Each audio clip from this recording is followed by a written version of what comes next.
There is something very strange about rain. It always makes human beings believe they understand the world. As soon as we hear a few drops falling on a roof at night, we know what it is. We do not need to look out the window, turn on a light, or check the sky. That sound goes straight into memory. Streets darkening under lamplight, the smell of damp soil rising after a hot day, thin trails of water sliding slowly down glass, and the deeply familiar feeling that the sky is giving something back to the ground. Rain on Earth is so intimate that it almost becomes its own language of quiet. When rain falls, the world seems to lower its voice. But because it is so familiar, we often forget that rain is not simply water falling down. Rain is the result of a cycle. A liquid leaves the surface, rises as vapor, meets the right conditions in the atmosphere, gathers into clouds, and then falls under the pull of gravity. On Earth, that liquid is water. So in our minds, rain and water are almost the same thing. The sea evaporates, clouds form, rain returns, rivers carry water back to the ocean, and the circle continues in silence. Because that circle feeds plants, fills lakes, wears down stone, carves rivers and valleys, and keeps our blue planet alive. It is easy to think that if a world has rain, that world must surely have water like Earth. Far from here, near Saturn, there is a moon that makes that thought much less simple. Titan, Saturn's largest moon, does not need oceans of surface water to have weather. It does not need the familiar white clouds to have rain. It does not need a blue sky to have lakes and seas. Titan shows another possibility in nature.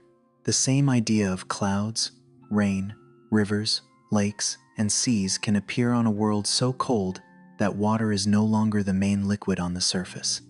There, what falls from the clouds may be methane. What fills the lakes and seas may be methane and ethane. What flows across the landscape, carving dark channels into the ground and gathering in low places, is not Earth's water, but cold hydrocarbons in an unfamiliar environment. The fascination of Titan does not come from the fact that it is exactly like Earth. If we call Titan a second Earth, we make its strangeness smaller than it really is. Titan is not a place of blue oceans, breathable skies, warm winds, or rains that feed forests. It is a golden orange, hazy, deeply cold world, lying so far from the sun that light cannot reach its surface in the way we know. Yet within that difference, Titan carries something familiar. It has a thick atmosphere. It has clouds. It has rain. It has lakes, seas, shores, flowing channels, and traces of liquid that once moved across the surface. It is not a copy of Earth, but more like a different answer to the same question. If a planet or moon has an atmosphere, has liquid, and has temperatures suited to that liquid, what kind of weather can form? Imagine a rainy night on Earth, and then change each layer of the scene. The window disappears, the roof disappears, the city disappears. In their place is an amber sky, thick with haze, where sunlight has grown very weak after its long journey to the outer solar system. There is no familiar blue overhead. There are no bright white clouds drifting beneath the daylight. Below is a surface so cold that water, the softest substance in our memory, becomes ice as hard as rock. On that frozen ground, methane is the substance that can play the role of water. It can evaporate from lakes, gather into clouds, fall as rain, and flow toward lower regions, as if Titan were retelling Earth's story of weather in a deeper, colder, more distant voice. This makes Titan one of the strangest places human beings have ever studied. On Earth, methane is usually a gas. We know it as a simple molecule made of carbon and hydrogen, present in nature, in swamps, underground, and in biological and geological activity. But on Titan, the temperature is so low that methane can enter a weather cycle the way water enters Earth's weather cycle. Not because methane turns into water, but because Titan's conditions allow it to do a similar job. Evaporate, form clouds, fall down, flow away, and accumulate. This point needs to remain very clear. The similarity lies in the role and the rules, not in the material. Titan does not have water rain on its surface the way Earth does. Titan has a methane cycle, and it is this cycle that makes this distant moon feel alive in the eyes of science. Perhaps the most striking image is not a great storm, but a single raindrop. A very cold drop of methane falling through Titan's thick atmosphere. It descends slowly through the golden-orange sky and touches a surface unlike any place human beings have ever stood.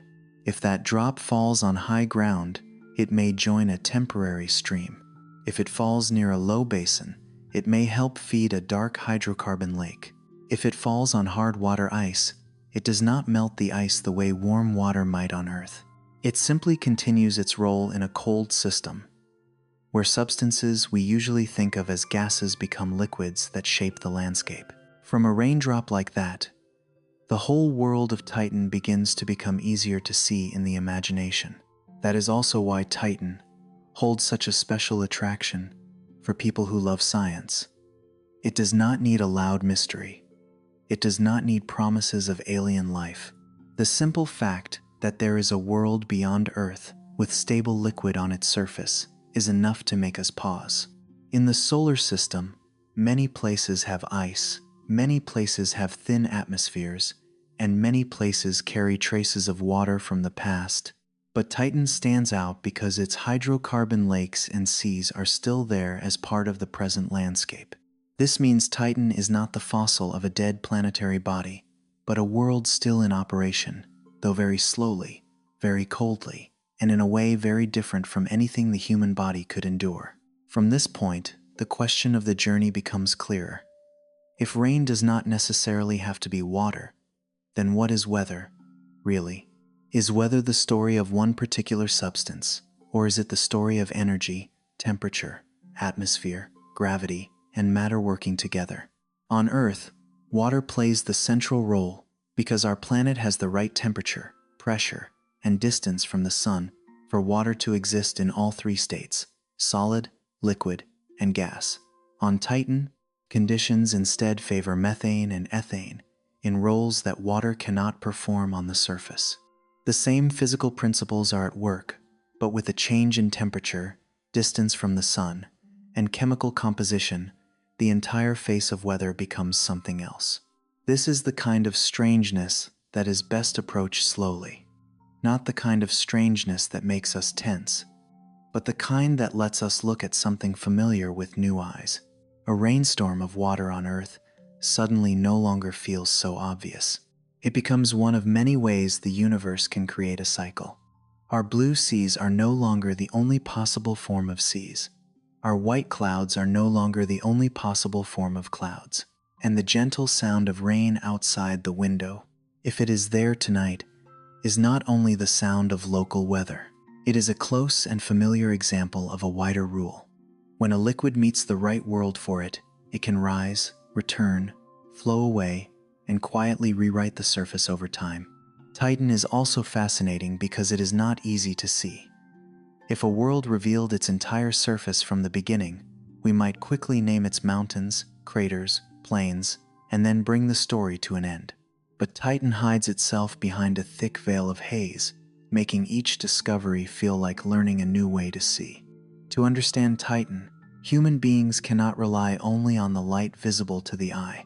Science has to use radar to pierce through the haze, infrared light to find windows in the atmosphere, spacecraft to come closer, and powerful telescopes to watch clouds change on a moon very far from Earth. Titan does not give us a clear picture all at once. It gives us pieces, a dark region like a lake, a curved shoreline, a hint of cloud, a seasonal change, a chemical ingredient in the atmosphere. That slow revealing is what gives Titan's story its own rhythm. First comes the image, a golden, orange moon orbiting Saturn. Then comes the question, what lies beneath that haze? Then the discovery. There are stable regions of liquid on the surface. Then a deeper question follows. Where did that liquid come from? How is it connected to clouds and rain? And can this methane cycle last forever? Each answer does not close the door. It opens another quiet room behind it. The more clearly Titan is understood, the less ordinary it becomes. It only becomes more precise in its strangeness. So when we begin to enter Titan, the most important thing is not to memorize a long list of numbers. There is no need to begin with its size, mass, orbital period, or a catalog of space missions. Those details will have their place later, once the picture has moved closer. What matters first is the central image. Somewhere beyond Earth, very far away and deeply cold, there is a place with clouds and rain, but that rain is not made of water. This image is simple enough for anyone to step into, but deep enough to lead us through atmosphere, chemistry, terrain, astronomical observation, and the larger questions of how worlds operate. In the quiet of the night, Titan feels like a reminder that the universe does not only create things that are completely alien. Sometimes, it creates familiar things in a way that makes us pause for longer. A moon with rain, but not water rain. A sky with clouds, but not clouds born from blue oceans. A surface with lakes and seas, but not a place where human beings could stand on the shore and listen to waves in the familiar way. The fascination lies exactly in the distance between recognition and non-recognition, between almost like home and not like home at all. And from that distance, Titan begins to become a worthy subject for a long journey. Not a passing scene in the solar system, but a world with its own weather, its own seasonal rhythm, its own chemistry, and secrets still hidden in golden haze. Methane rain is only the first doorway. Step through that doorway, and we meet a moon that is not bright and clear like Earth's moon, not warm like the blue planet, but has something very few places in the nearby universe possess. A surface being touched, changed, and marked by liquid. A rainstorm of water can bring the mind back to a quiet room. A rainstorm of methane carries the mind far away, all the way to Saturn. Between those two kinds of rain lie billions of kilometers, fading sunlight, the enormous rings of a gas giant, and the golden-orange atmosphere of a cold moon. But in both places, a gentle principle is still at work. Liquid leaves the surface, enters the sky, returns as falling drops, and continues writing upon the world below. On Earth, that principle creates the familiar sound of rain outside the window. On Titan, it creates a more distant version, colder, quieter, and for that very reason, harder to forget. If methane rain is the first doorway into Titan, then Saturn is the vast scene surrounding that doorway. Titan does not drift alone in the darkness. It orbits one of the most beautiful planets in the solar system, where thin, bright rings stretch outward like enormous curves drawn from ice, rock, and dust. From Earth, Saturn often appears through a telescope as a symbol of distance, a pale golden sphere held by rings of light that seem almost unreal. But beyond that, quiet beauty is a complex system of dozens of moons, overlapping orbits, frozen regions, silent gravitational pulls, and smaller worlds carrying stories of their own. Within that large family, Titan is not a tiny satellite attached to its parent planet as a minor detail. It is Saturn's largest moon, larger than the planet Mercury, if we measure only by diameter, and distinctive enough that it cannot be treated as an ordinary ball of ice. Many moons in the solar system have frozen surfaces, impact craters, fractures, or mysterious signs of geological activity. Titan has all the distance of a moon in the cold outer regions, but it adds something rare, a thick, deep atmosphere that covers almost the entire world beneath it. That atmosphere is what makes Titan so different from Earth's moon. Our moon appears clear, dry, silver, and heavily cratered, with no thick layer of air to hide it. Titan is the opposite. It does not reveal its surface. It keeps everything beneath a golden-orange veil. That golden-orange color is not merely a beautiful appearance. It is the sign of an atmosphere rich in nitrogen, mixed with methane and many organic compounds created when weak sunlight interacts with molecules high in the air. On Earth, the sky is blue because air molecules scatter blue light more strongly. On Titan, Light has to pass through a thick haze made of tiny particles born from atmospheric chemistry. That haze makes Titan, seen from afar, look like a clouded amber jewel, not sparkling and clear, but quiet, hidden, almost as if it were keeping an ancient secret. The surface may hold lakes, seas, dark regions, plains, and riverbeds, but the human eye cannot look straight down at it the way it can look across a desert or a field. This covering is what gives Titan such powerful storytelling quality.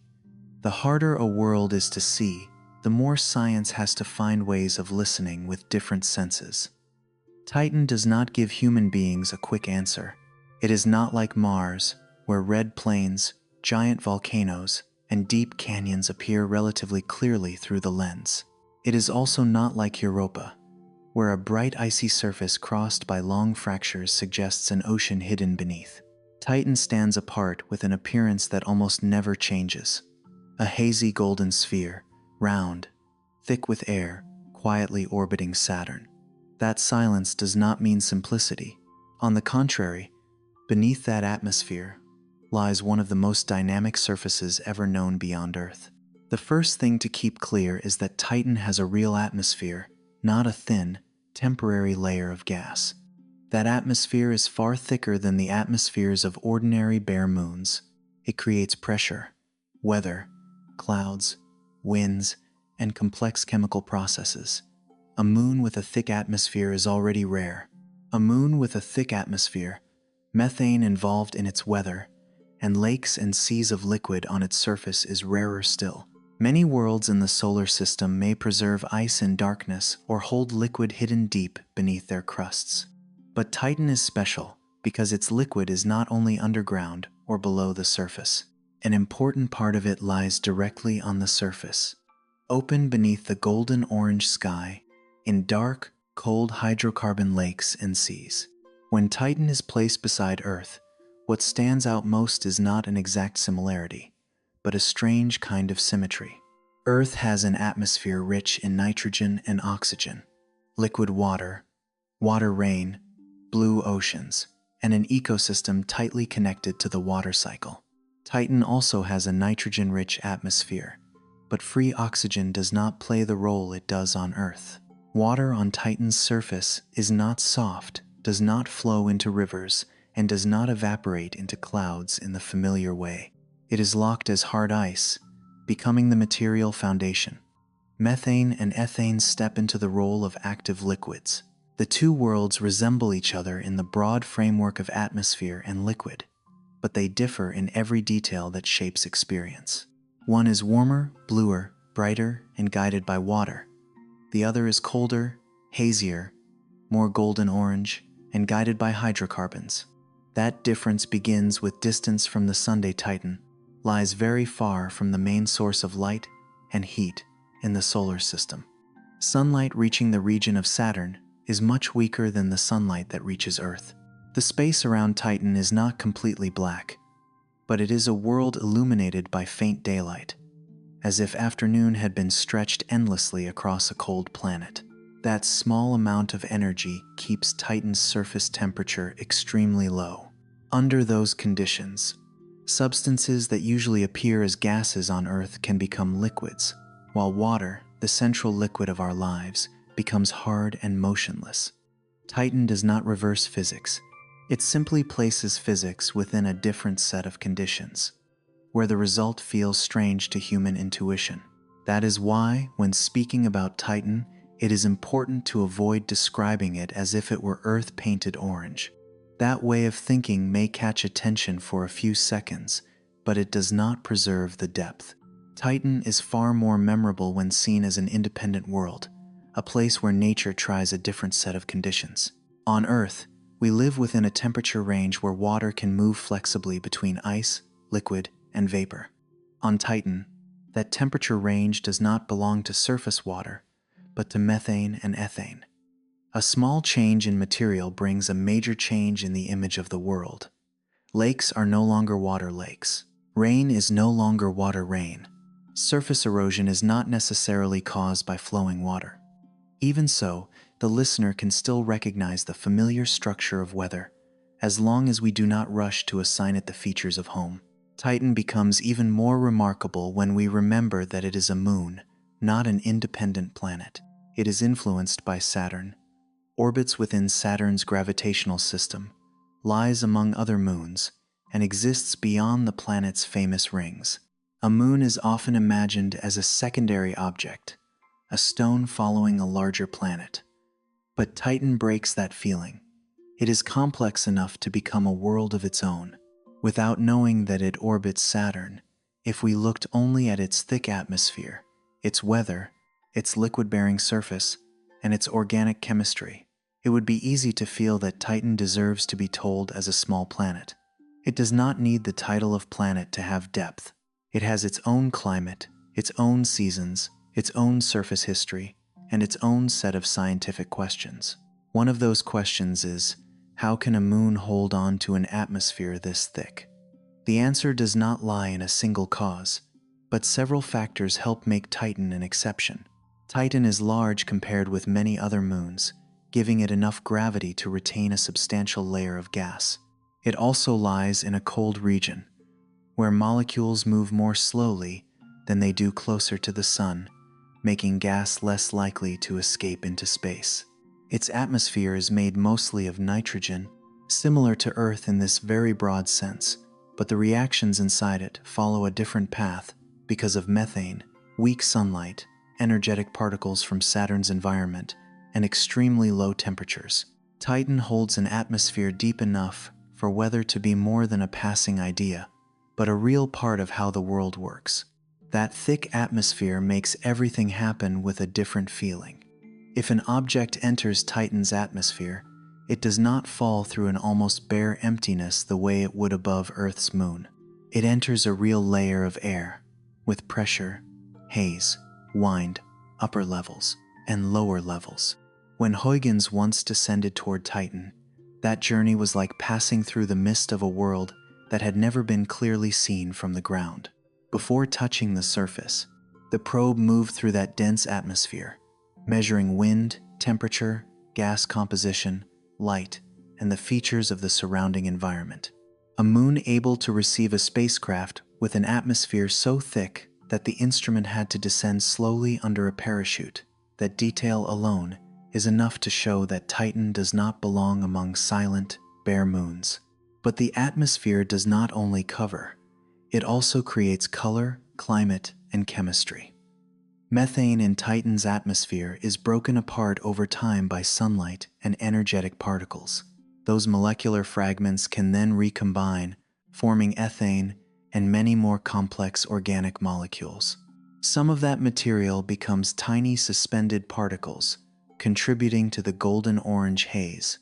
Some may slowly fall toward the surface as a kind of very fine organic dust, settling over the terrain across long spans of time. Titan does not only have weather in the sense of clouds and rain, it has a sky that is doing chemistry, a sky that creates material and then lets that material drift down onto the world below. This is what makes Titan not only beautiful in its imagery, but deep in its scientific meaning. A world with a thick atmosphere, methane, surface liquid, and organic compounds immediately raises questions about prebiotic chemistry, not in the rushed sense of saying that life exists there, but in a more careful way. In an environment this cold, how far can carbon chemistry go? How can complex molecules form? How do they settle onto the surface? When they meet lakes of methane and ethane, what processes might they create that do not exist on Earth? Titan is a natural laboratory, but not a bright, white, noisy laboratory filled with instruments. It is a laboratory in a distant twilight, where chemical reactions unfold over millions of years beneath a golden haze. For a video meant to be heard before sleep, Titan is fascinating precisely because its rhythm is slow. Seasons on Titan last much longer than seasons on Earth, because Titan travels with Saturn around the Sun in a wide orbit. As the seasons change, the sunlight falling on the polar regions, the evaporation of methane, the formation of clouds, and the possibility of rain also change. There is no feeling of weather being updated hour by hour like a forecast on Earth. Titan's weather can be told in the rhythm of long years, through the appearance of clouds in one region, changes in another, and the northern lakes and seas receiving summer light after a very long time in cold darkness. Titan is not only far away in space, it also makes planetary time feel stretched out, much slower than the breath of everyday life. Seen from Earth, this changes the way we understand the word moon. In familiar experience, a moon is something that shines at night, silent in the sky, with no atmosphere, no rain, and no liquid seas on its surface. Titan shows that the word can be much wider. A moon can also have its own sky, its own clouds, its own seasons, its own lakes, and even rain that is not made of water. It can be the satellite of a large planet and still be a complete world in its own way. When we call Titan a moon of Saturn, that only describes its orbital position. In science, and in the feeling of exploration, Titan is a place large enough that we have to enter it slowly, one layer at a time. The first layer can begin with color. Titan's golden orange hue is not a decorative detail. It tells us that light has met chemistry. It tells us that methane is not simply sitting still in the atmosphere, but taking part in a long chain of transformation. It tells us that the surface below is not easy to reach, and that every lake, every sea, and every channel discovered there is the result of observing methods that go beyond the limits of the human eye. A world colored like ancient smoke is hiding a liquid cycle within it. That is a rare combination, an opaque appearance, but an inner structure, a hidden surface, but not an empty one, far from the sun, but not motionless. Placing Titan under the light of Saturn also makes the image feel wider. In Titan's sky, if the haze allowed it to be seen, Saturn could be an enormous presence, a parent planet with broad rings, hanging in the distance like an architecture of light. But Titan's thick atmosphere makes that view less simple than a painting. Light is scattered, colors are filtered, and outlines are softened. This world does not give us images that are too clear. It belongs more to the feeling of a place seen through mist, where every boundary becomes gentler, while the laws beneath remain precise. It is this mixture of muted beauty and clear science that makes Titan ideal material for a slow listening journey. From that setting, the methane rain we encountered earlier is no longer a strange detail standing alone. It belongs to a larger system, a moon large enough to hold an atmosphere, cold enough for methane to become liquid, distant enough for sunlight to weaken, complex enough to form haze, and active enough to have lakes, seas, clouds, and rain. Titan is not made by one factor alone. All of these conditions must exist together. Its place in the solar system, the size of the moon, the composition of the atmosphere, the surface temperature, methane in the air, the long duration of the seasons, and gravity pulling liquid into low regions. Titan is like a physical ecosystem without green plants, where each component supports part of the cycle. This is where the listener can begin to feel the beauty of the subject. Titan does not need to be alive in Earth's way in order to be remarkable. It is alive in Titan's way. A methane shoreline does not need the sound of blue waves to be a shoreline. A methane cloud does not need to feed a meadow to be a cloud. An orange haze does not need to hide cities or forests to become a sky. That world has its own logic, and that logic is strong enough to carry us forward. After knowing Titan as Saturn's golden moon, the natural question is not, how much is it like Earth, but, beneath that golden orange veil, how has liquid drawn the surface? From here, the journey moves into Titan's next layer, the place where methane begins to play the role of water, not as a beautiful comparison, but in a real cycle. From atmosphere to ground, from lakes and seas back into the sky, Titan is running a kind of weather that has no complete copy on Earth. To understand methane rain is to understand the sky that creates it, the ground that receives it, and the way a molecule familiar to Earth's chemistry becomes the main character of weather on this distant golden moon. Beneath Titan's golden orange haze, weather does not begin with the sound of rain. It begins much more quietly, from dark lake surfaces lying still near the poles, from the thick atmosphere wrapped around the moon like a cold blanket, from methane molecules leaving the surface of a liquid where no human eye could see them. There is no clear moment that marks the beginning of this cycle. There is only the slow exchange between sky and ground, between the liquid below and the vapor above, between the deep cold of a world far from the sun and the laws of physics still working silently in the dimness. On Titan, methane is not just one ingredient in the atmosphere. It is the substance that allows this moon to have weather in the sense closest to human experience. Methane can exist in the air, condense into clouds, fall as rain, flow across the surface, and then gather in lakes and seas. That role makes Titan a rare case in the solar system, a place without oceans of liquid water on its surface, yet still with a liquid cycle connecting the sky to the terrain below. The phrase, methane rain, sounds like a strange detail, but behind it is an entire climate system operating with different raw material. What allows that system to exist is the cold. Titan is too far from the sun to receive the amount of light and heat familiar to our blue planet. Its surface is so cold that water is no longer soft, no longer sliding over stone, no longer evaporating into clouds or falling as rain. Water there is held in the form of hard ice, becoming part of the ground itself. Within that temperature range, methane and ethane step into the role that water cannot take. They do not turn Titan into a copy of home. They only show that the same law can find another material through which to express itself. A methane lake on Titan can be imagined as the quiet starting point of the story. The lake's surface lies beneath weak light, dark and cold, not reflecting a blue sky but sinking into the golden-orange glow filtered through many layers of haze. Its edge is not a warm beach. There is no seaweed, no smell of salt, no familiar sound of waves. Around it may be hard water ice, dark organic material, and lands shaped by wind and liquid over long spans of time. From that lake's surface, some methane can leave the liquid state and enter the atmosphere as invisible vapor. The process does not need to be loud.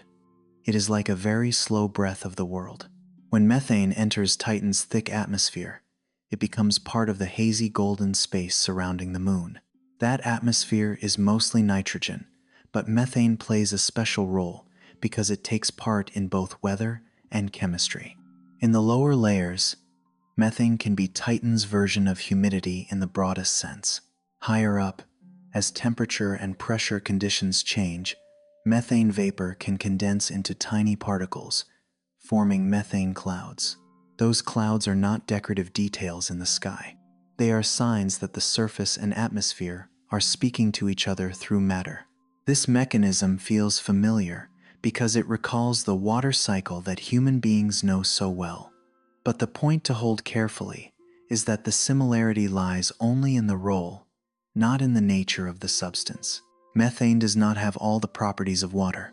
It does not create blue seas, does not dissolve materials in the way water supports biology, and does not carry the same meaning for life as we are used to understanding it.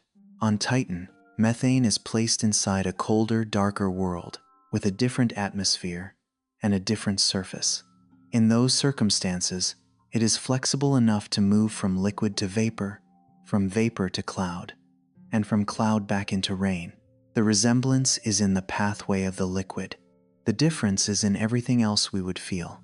A methane cloud may form over the polar regions, where many of Titan's large lakes and seas are concentrated. If the liquid surface supplies enough methane vapor, if the atmosphere has suitable conditions, and if the season and temperature support condensation, brighter cloud regions may appear in observations of Titan's sky. Those clouds can drift, grow, change altitude, and then dissipate or continue toward rain. They do not need to resemble white clouds in a summer sky in order to matter. The simple fact that they exist tells us that Titan is not a silent ball of ice. It has climate, seasons, and continuous, if slow, exchange between the parts of its world. When methane rain occurs, each drop falls through the thick atmosphere. This is not rain meant for the human body. There is no pleasant coolness on the skin, no scent of damp soil rising after rainfall, no porch where one could take shelter during a gentle afternoon. That methane drop is so cold that the entire familiar feeling of rain has to be reset.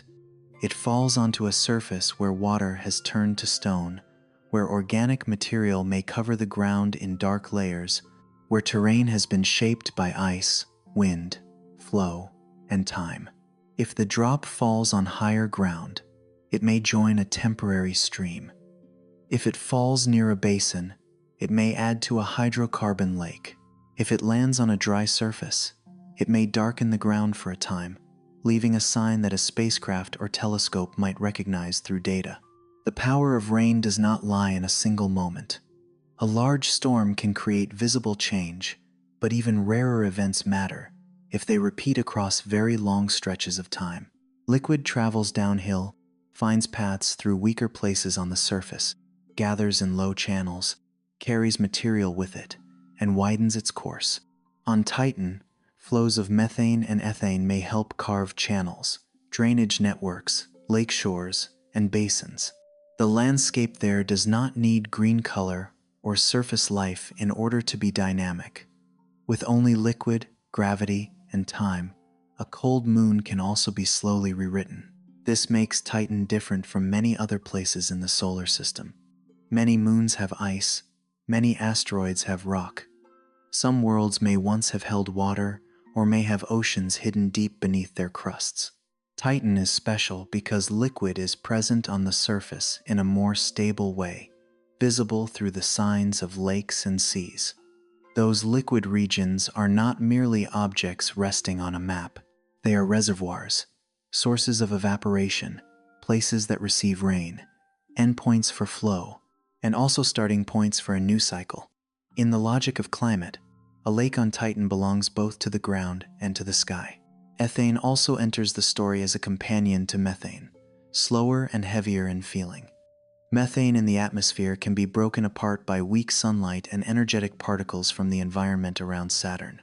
Through long chemical reactions, new molecules form, including ethane and many more complex carbon compounds. Ethane can contribute to the hydrocarbon lakes and seas, making Titan's liquids more than simple pure methane. A hydrocarbon sea, there may be a mixture of methane, ethane, dissolved nitrogen, and other ingredients. Beneath the muted orange light, each lake may carry its own chemical story, depending on climate region, depth, temperature, and its history of rainfall and evaporation. Seen this way, the phrase methane rain is only the easiest doorway to remember. Inside that doorway is a cycle with many layers. Methane evaporates, but not every portion of methane immediately returns to the place it left. Winds in the atmosphere can carry methane vapor elsewhere. Clouds may form in one region, then rain may fall in another. Flow can pull liquid across the terrain and end in a more distant lake. Some methane may continue to evaporate. Some may take part in chemistry. Some ethane may gradually accumulate. The entire system is like a slow network, where sky, ground, lakes, seas, and atmosphere exchange matter across many seasons. Titan's seasons move with the rhythm of Saturn. A year on Saturn lasts nearly 30 years by our familiar calendar, and Titan travels with its parent planet through that wide orbit around the Sunday. So summer and winter on Titan are not brief periods measured in a few months. They last for years, giving changes in clouds, rain, and evaporation a rhythm far slower than human life. In the polar regions, when summer light returns after a long interval, the hydrocarbon lakes and seas may become more important sources of methane vapor. The atmosphere responds with clouds, with signs of convection, and with movements that telescopes and spacecraft must watch patiently in order to recognize. That slow rhythm is easy to misunderstand. When people hear that Titan has rain, they may imagine a sky constantly dropping methane, a world continually wet beneath strange showers. The truth is more delicate. Rain on Titan may depend on season, region, and atmospheric conditions. Some places contain many lakes and seas, some surfaces are drier, and some regions have winds that shape long dark dune fields. Titan's equatorial region is not a vast ocean, but may have a dry appearance, covered with organic materials arranged by wind into dunes. The polar regions, by contrast, contain more hydrocarbon lakes and seas. Titan is not one repeated scene spread across its entire surface. It is a world with geography, regional climate, and places where liquid has left stronger marks than elsewhere. This regional division makes the methane cycle even more remarkable. A cycle does not necessarily have to cover every place evenly. Even in the familiar climate of human life, there are rainy regions, dry regions, places with large rivers, and places that receive water only by season. Titan has that same unevenness, but written in methane and ethane. The polar lakes are not there only because the surface has low basins. They also reflect the way climate distributes liquid over time. Dry channels may speak of past rainstorms. Dark dunes may show that wind plays a larger role where liquid is less present. A surface like this cannot be understood in a single short sentence. It has to be read like a map of many overlapping processes. Methane can be seen as the thread connecting those processes. In the atmosphere, it helps form clouds. In high-altitude chemistry, it is broken apart and opens the way for complex organic molecules. In the lakes and seas, it is part of the dark liquid. In rain, it becomes falling drops. In flow, it moves across the terrain. Each role shows only one side of methane, but when they are placed together, they create a fuller picture. Titan does not have methane weather as an isolated phenomenon. It has a methane environment stretching from the sky down to the ground and back again. What is striking is that this cycle does not need life in order to matter. In everyday feeling, rain is often connected with plants, crops, rivers, streams, and the renewal of dry soil. Titan separates rain from those images. A methane rainstorm does not feed forests, does not turn grasslands green, and does not bring fish back to a dry river. But it is still real weather. It still proves that the atmosphere is not standing still, the surface is not abandoned, and matter is not simply staying in one place. A world can operate through physical cycles before we ever speak of biology. Life is a great story, but it is not the only story that can make a planet or a moon interesting.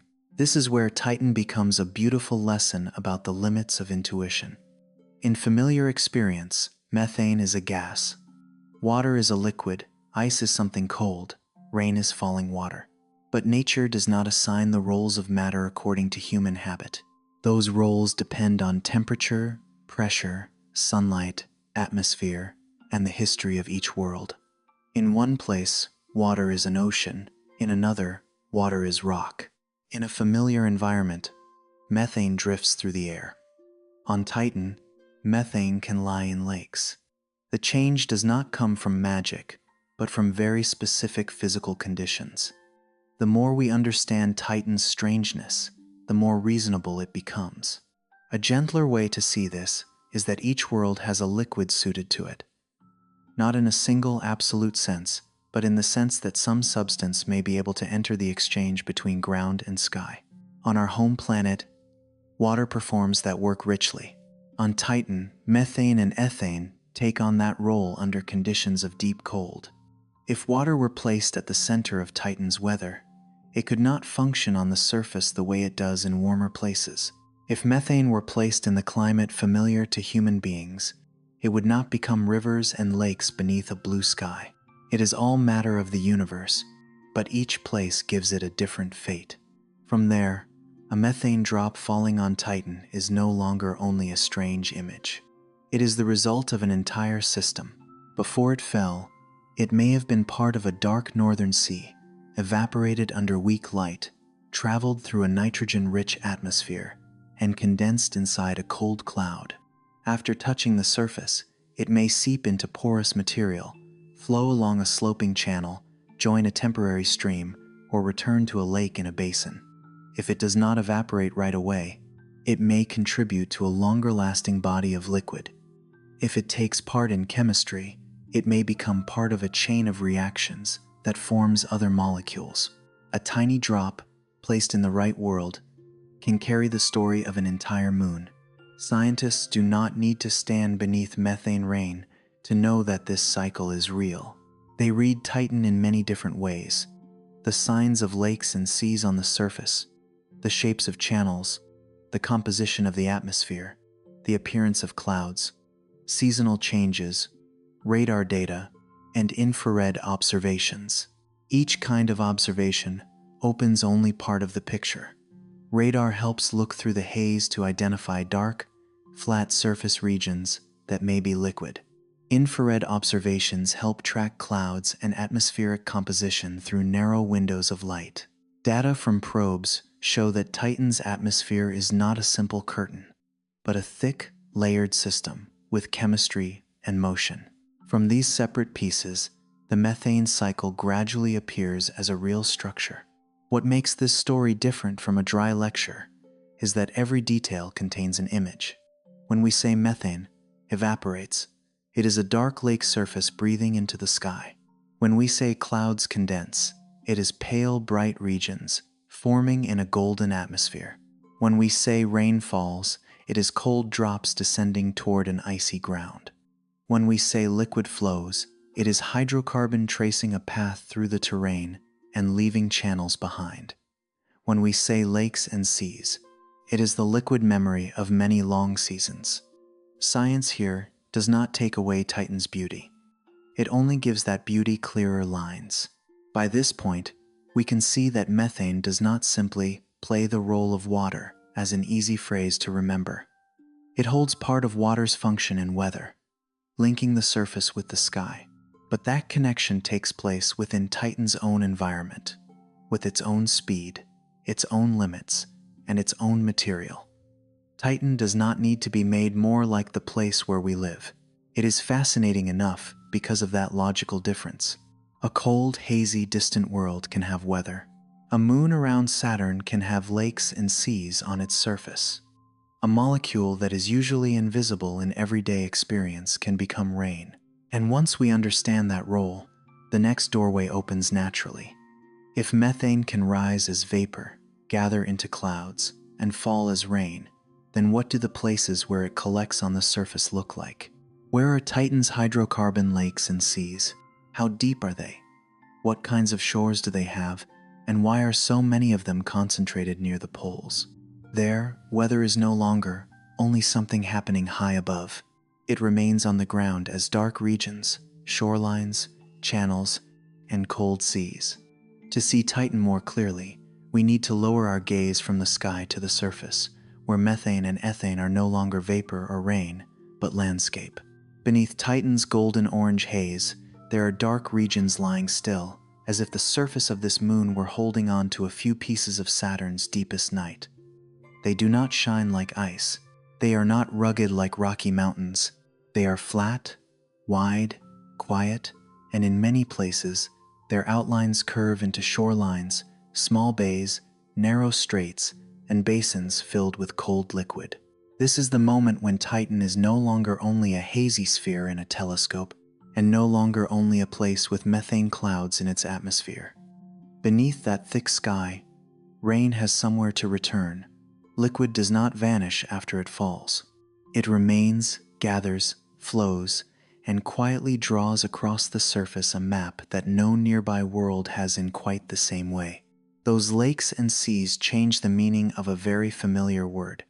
The sea usually suggests blue color, salt, damp wind, a horizon, and the sound of waves. But on Titan, the sea is a concept carried to a more distant limit. It may be a body of methane and ethane lying in a basin, under weak sunlight, on a foundation of water ice as hard as rock. There is no warm sandy shore, no white foam dissolving against stone, no smell of seaweed, no sound of birds crossing the water. Even so, the boundary between liquid and ground is still there. The shoreline still has a shape. The basin is still filled. A flat liquid surface still rests beneath the sky. When the familiar memories of human beings are taken away, the core of the word sea remains, a place where liquid is large enough to become landscape. Near Titan's north pole, hydrocarbon lakes and seas are most heavily concentrated, forming a special geographic region on this distant moon. Kraken Mare spreads out like a vast dark mass, the largest known sea on Titan. Ligeia Mare lies there with an almost secretive stillness, once revealed by radar through signs of depth and a very smooth liquid surface. Punga Mare completes the trio of northern seas, making this region one of the most remarkable places in the entire solar system. Those names, with their mythological echoes, do more than make the map more beautiful. They show that human beings have had to name seas, not made of water, on a moon outside human life, around a planet with rings. Kraken Mare is especially important because its size makes it difficult to treat Titan's seas as small details. This is not a passing damp mark on a map. It is a broad region of liquid, possibly holding a significant amount of hydrocarbons, taking part in the local climate and becoming an important piece of the methane cycle. That sea surface does not need to rise in waves to have weight. A cold, dark body of liquid, resting beneath a muted orange sky and surrounded by hard water ice, is enough to give Titan's landscape its own depth. In its silence are traces of rain, evaporation, flow, atmospheric chemistry, and long seasons passing through the polar region. Ligeia Mare is captivating in another way. Radar observations have suggested that its surface may have been very smooth at the time it was measured, almost like a dark mirror in a cold world. That calmness does not make the sea simple. On the contrary, it makes questions about wind, waves, liquid composition, and seasons on Titan more delicate. A wide sea with almost no ripples may suggest that the wind is weak, or that conditions are not strong enough to create waves, or that the properties of the liquid and atmosphere make the lake surface respond differently from familiar oceans. Titan is always like this, quiet at first glance, but the quieter it seems, the more carefully science has to read it. Smaller lakes are scattered around the polar region like dark fragments held inside the ground. Some have round or nearly round shapes, as if they sit inside separate depressions. Others have more complex shores, cutting into the terrain as bays and small branches. In some places the outline is sharp, in others it is softer. Elsewhere it gives the sense that the liquid level may once have risen or fallen over time. Each lake is a stopping place for methane and ethane, but also a point of connection with the atmosphere above. Liquid lying still does not mean it is separate from weather. From the lake surface, methane can depart as vapor. From the sky, methane can return as rain. From higher ground, flow can carry more material into the basin. A small dark lake on Titan can be a place where many processes meet without making any sound. The shorelines of those lakes and seas are details worth lingering over. A shoreline does not only mark the edge of liquid. It records where liquid has touched the ground, where the surface may have been wetted and then dried, where lake levels may have changed with the seasons or across longer cycles. Looking at a shoreline, curving into small bays, one does not see only the present shape. One sees the history of the terrain beneath it, which regions are lower, which filled first, which may have received flow, and where material may have been carried away or left behind. A dark curve on Titan can be the signature of gravity, methane, water, ice, rain, and time. The surface around these lakes is not beach sand in the familiar sense. Titan is too cold for water to flow freely across the ground. It is frozen into a hard foundation, almost like rock. Above that foundation may lie organic material that has fallen from the atmosphere over very long spans of time. Titan's sky does not only create methane clouds, it also creates complex hydrocarbon particles, fine organic dust that settles down over plains, dunes, shorelines, and channels. When methane or ethane flows, it does not flow across a familiar rocky world, but over an icy foundation covered with dark, carbon-rich material. Each passing stream of liquid is a meeting between atmosphere and ground, between chemistry high above and terrain below. Hydrocarbon flows may be the part that makes Titan feel most familiar in shape, yet most alien in material. They may follow sloping channels, connect higher regions to lower lakes, or leave behind branching networks on the surface. Those channels are not always filled with liquid. Many riverbeds may remain dry for long periods, becoming active only after seasonal methane rains or strong enough weather events. When liquid returns, it follows those old paths downward, carrying dark material, widening weaker sections, and then quietly joining a lake or sea.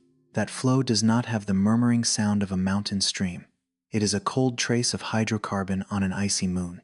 The true power of these flows does not lie in violence within a single moment, but in the ability to repeat.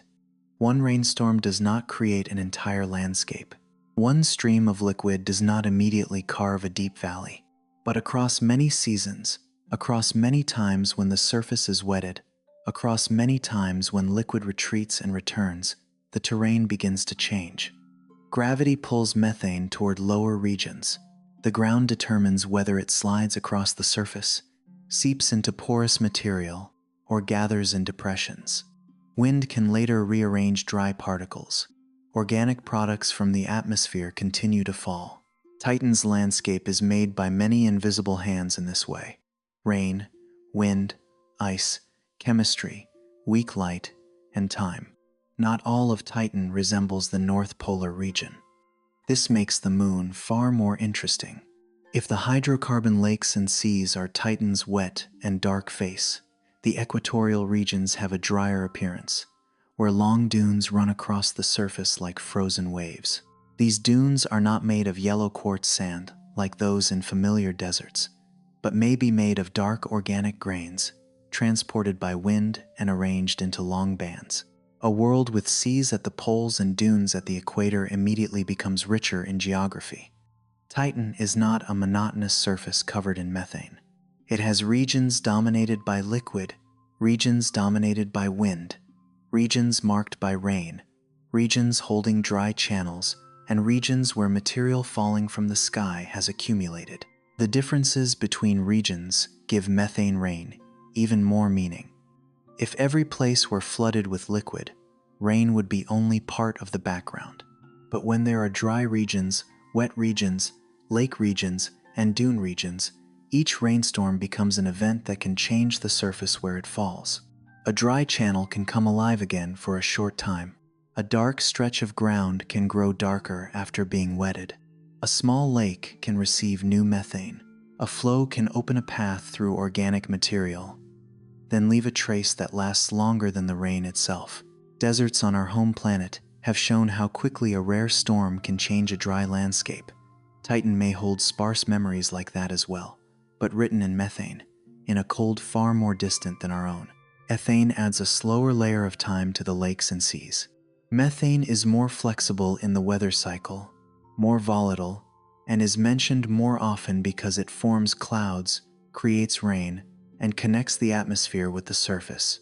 Ethane can form when methane in the atmosphere is broken apart by weak sunlight and energetic particles, then recombines through chemical reactions. Compared with methane, ethane is less volatile under Titan's conditions, so it can accumulate longer in lakes and seas. If methane is like a breath rising and returning, ethane is like the heavier memory that remains in the liquid. Because of it, a hydrocarbon sea is not only a temporary basin for rain, but also a long-term storehouse of atmospheric chemistry. Inside a Titan lake, the liquid mixture may be more complex than its simple name suggests. Methane, ethane, dissolved nitrogen, and other organic compounds may coexist, with their proportions changing according to temperature, location, season, depth, and the history of each lake. A small lake that evaporates easily may differ from a large, deep sea. A region that receives frequent rain may differ from one that is rarely replenished. A liquid that has been in long contact with organic material on the surface may carry a different chemical story from liquid that has newly condensed or has just arrived through a flow. Beneath the stillness of the lake surface, Titan may preserve many differences that the human eye would never see directly. A very smooth lake surface may suggest stillness, but in reality it is still exchanging with the world around it. Individual methane molecules leave the surface and merge into the atmosphere. Other molecules may return when rain falls or when flow enters the basin. Organic material settles down from the sky. Some of it may float, sink, mix, or accumulate, depending on its properties. If the lake level changes, the shore will record that change. If the wind becomes strong enough, the liquid surface may ripple. If the polar climate moves into another season, the rate of evaporation and the formation of clouds change as well. The lake surface is silent, but silence is not emptiness. There is something almost cinematic in the image of a methane stream entering a Titan sea. It may travel through a dark channel between regions of hard water ice and gray-black organic material. It does not shine brightly in the sun because the light there is weak and softened by haze. It does not evaporate into white water vapor, does not create a sound in human ears, does not carry the smell of damp soil. It simply slides quietly down the slope, joins a larger hydrocarbon sea, and disappears into the darkness. But that disappearance is also a kind of return. Liquid that fell from the sky has found a basin. That basin holds it there until part of it can leave once more into the atmosphere. Scenes like this make Titan a world with topographic memory. Every channel is a trace of motion. Every lake is a place of accumulation. Every shoreline is a boundary between different periods of liquid level. Every dune is evidence of wind. Every layer of organic material on the surface is the result of chemistry in the sky. Without forests, without oceans of water, without loud weather, Titan's surface still records its own history. The beauty here does not lie in friendliness, but in coherence. Everything has a cause, a connection, a place within a slow system. Caution also has to remain alongside that beauty. Not every dark region should immediately be understood as liquid. Not every groove was certainly created by present-day flow. Not every lake has the same composition or the same history. The science of Titan advances through many layers of evidence: radar, infrared observations, terrain, reflectivity, climate models, cloud observations, and signs of seasonal change. That caution is what makes the discoveries more reliable. When many kinds of data point toward the conclusion that Titan has stable hydrocarbon lakes and seas on its surface, that conclusion is no longer only a poetic image. It becomes a scientific reality, and that reality is stranger than poetry. Looking for a long time at the hydrocarbon seas, a new question begins to appear. If there are lakes and seas, does this moon have its own hydrology, even if it is not hydrology made of water? The word hydrology is originally tied to water, but on Titan, we can think of a similar network in terms of function. Liquid is stored, evaporates, condenses, rains down, flows across the surface, gathers again, and changes the landscape. It may be called the methane cycle, or more broadly, the surface hydrocarbon cycle. Whatever name is used, the main idea remains clear. Titan has an exchange of liquid connecting regions that might otherwise seem separate into one system. This gives the seas near the North Pole a close connection to the clouds observed by modern telescopes. A methane cloud in the sky is not only a faint bright streak in data, beneath it may be lakes and seas, sending methane vapor into the atmosphere, surface regions receiving summer light, and very slow convective processes in the thick air. When science sees clouds, it is not only looking upward, it is also thinking downward, down to the lake surface, down to the shoreline, down to the dark liquid, down to the polar region, where methane may be leaving the sea to become part of the sky, perhaps somewhere on the shore of Kraken Mare.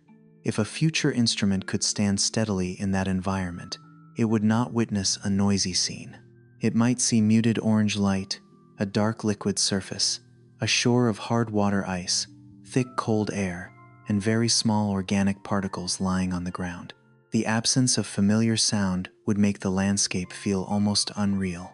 But the measurements would say that the place is not dead at all. The atmosphere contains methane. The liquid contains hydrocarbons. The surface carries traces of flow. The sky has chemistry. The seasons are changing slowly with Saturn's orbit, A world like that is active in a way that does not need to resemble life. Titan's lakes and seas also make us reconsider the very idea of a planetary surface. A surface is not only a hard shell holding up mountains, craters, and plains. When liquid is present, the surface becomes the place where weather touches matter. It becomes the place where the atmosphere leaves its signature. Rain is no longer only above, it becomes flow lines. Clouds are no longer distant images, they are connected to lake surfaces. Chemistry no longer belongs only to the atmosphere. It settles as dark material along the shores. Titan has a surface in this deeper sense, a place touched by the sky, and also a place sending matter back up into the sky. Under the weak light of Saturn's region, those dark seas may not change quickly in human eyes. A day passes, and they still lie there. A season passes, and they may change only slightly. But on the scale of a world, a slight change does not mean an insignificant one. A shoreline shifts a little, a small lake becomes shallower, a rainstorm adds methane, a cloud forms over the polar region, a new layer of organic material settles down. These small changes build upon one another, creating Titan's cold history. No great catastrophe is required. As long as the cycle continues, the surface has a way to remember. When we think of it that way, the hydrocarbon lakes and seas are no longer just an illustration of methane rain. They are where rain becomes terrain. They are the places where liquid keeps its shape after the clouds have cleared. They are proof that Titan's weather does not exist only in the atmosphere, but has descended all the way to the ground, moved through channels, entered basins, opened shorelines, and left traces behind. If methane rain draws the listener's attention to Titan, the dark seas show why this moon deserves to remain in the mind for longer. Far beyond the orbit of Jupiter, around the ringed planet, a golden-orange moon holds lakes and seas on its surface that are not made of water. The sky above is thick and hazy. The ground below is so cold that water has become stone. Between those two layers, methane and ethane quietly do the work of liquids, seeking low places, filling basins, carving paths across the surface, forming shores, evaporating, returning as clouds, and one day falling again.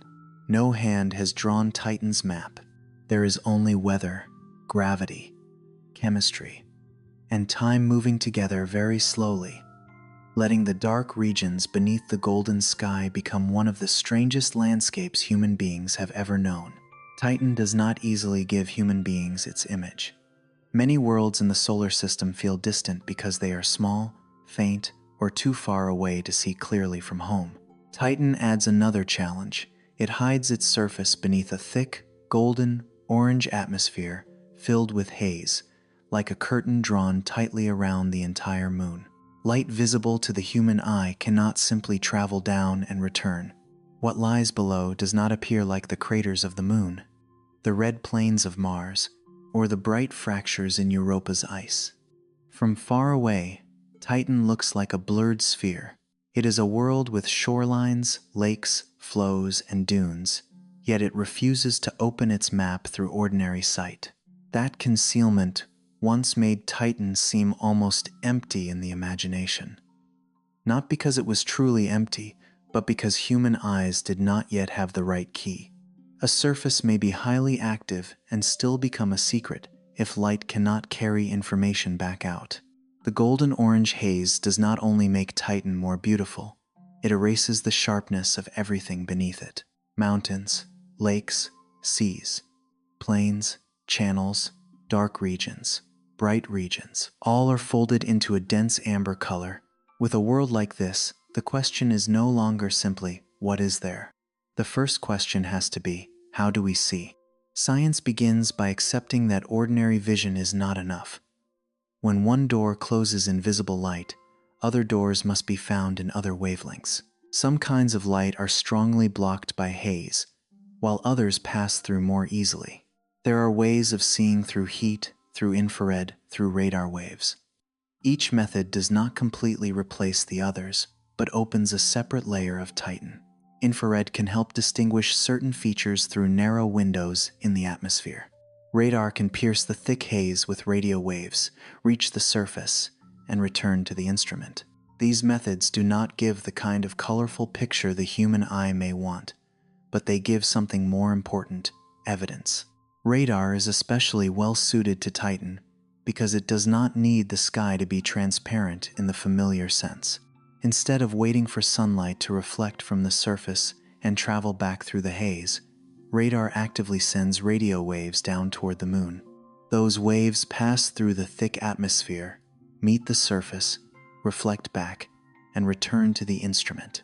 By measuring how long the signal takes to return, how strong the reflection is, and how the signal changes, scientists can infer terrain, roughness, smoothness, material, and sometimes even regions that may be liquid.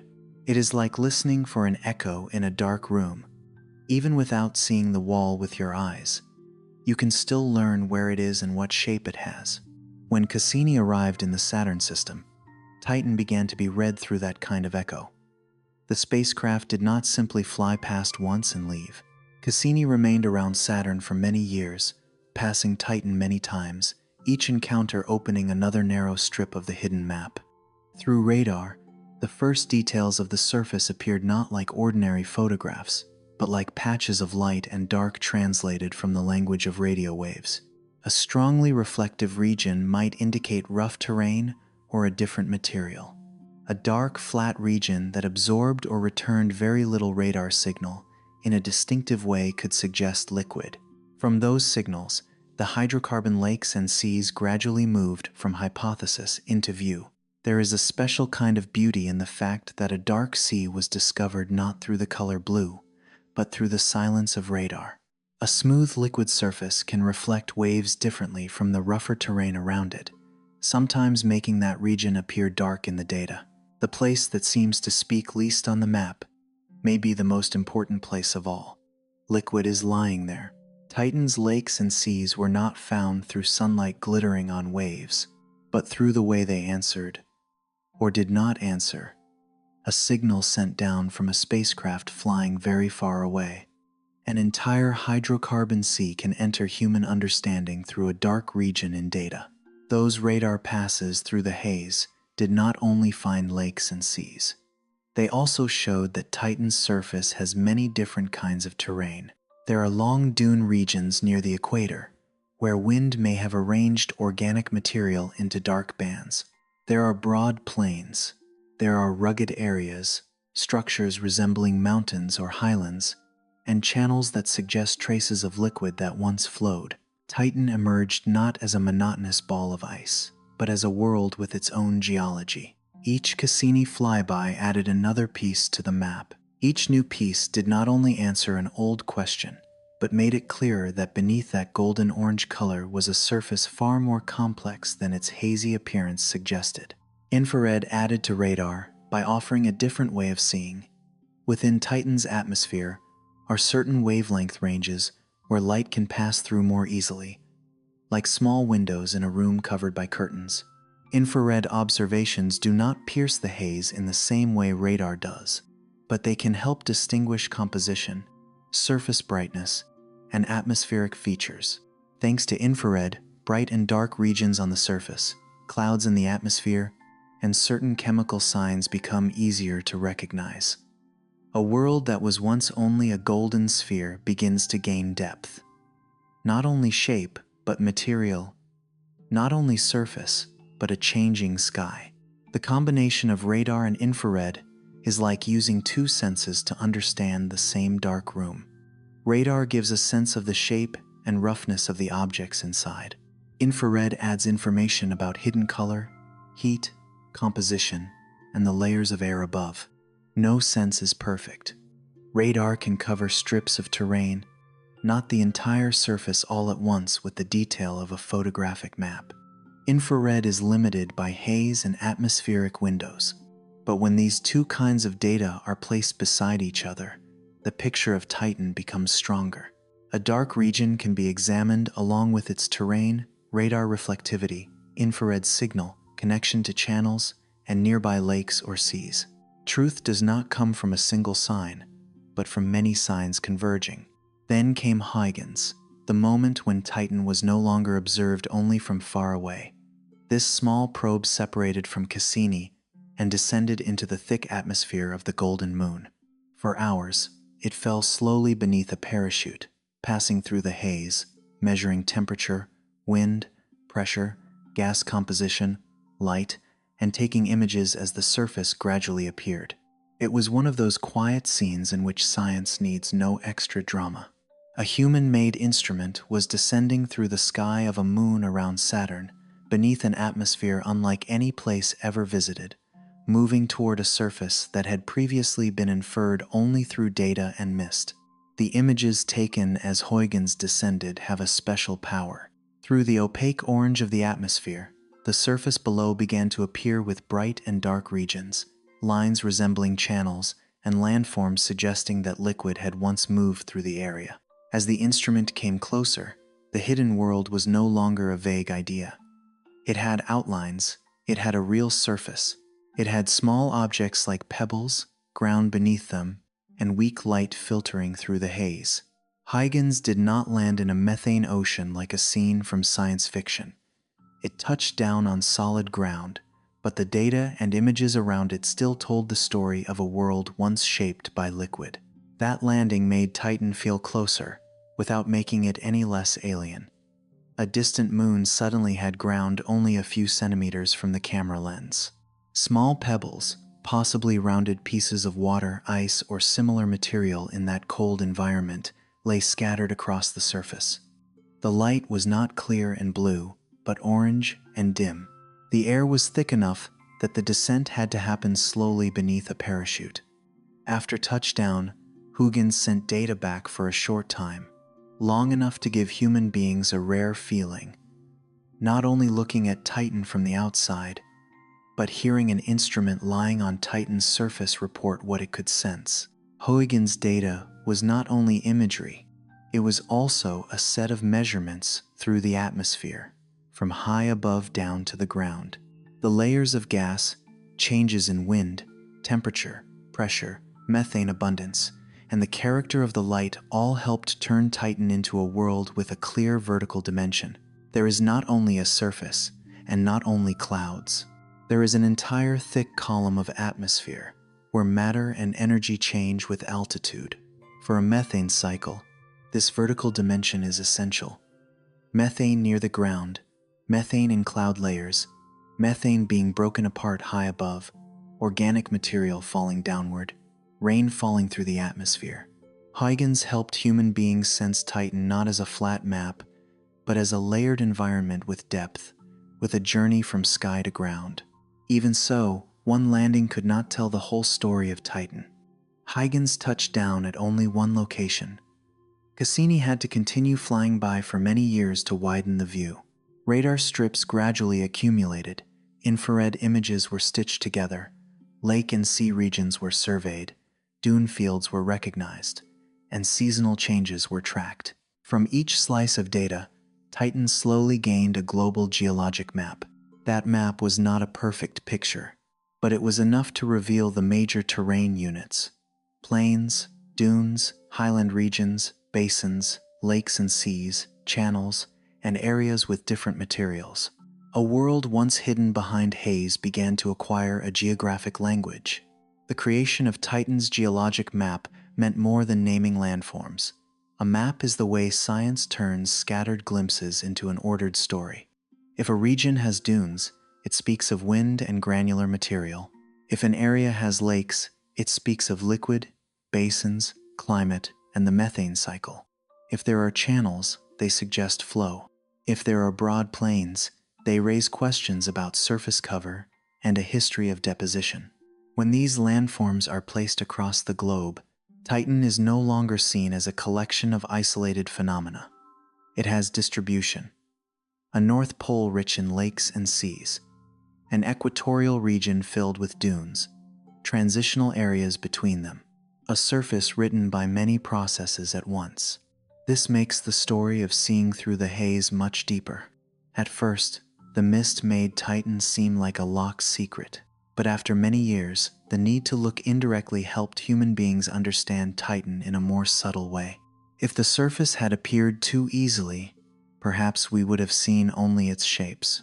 Because it was covered, Titan forced science to ask more about light, radio waves, reflection, atmospheric composition, the ability to penetrate haze, and the way a signal changes when it meets liquid or rough terrain. An observational difficulty became a lesson in method. To understand a strange world, sometimes we have to learn the language that world allows. Titan's language is not direct color. It is the radar echo from a smooth sea. It is infrared light slipping through an atmospheric window. It is Huygens' path falling through the wind. It is clouds appearing and changing in data. It is the difference between dune regions and lake regions. It is the methane measured in the atmosphere. It is the haze created by carbon chemistry. Each signal is smaller than what the imagination might want. But precisely because it is small, it is trustworthy.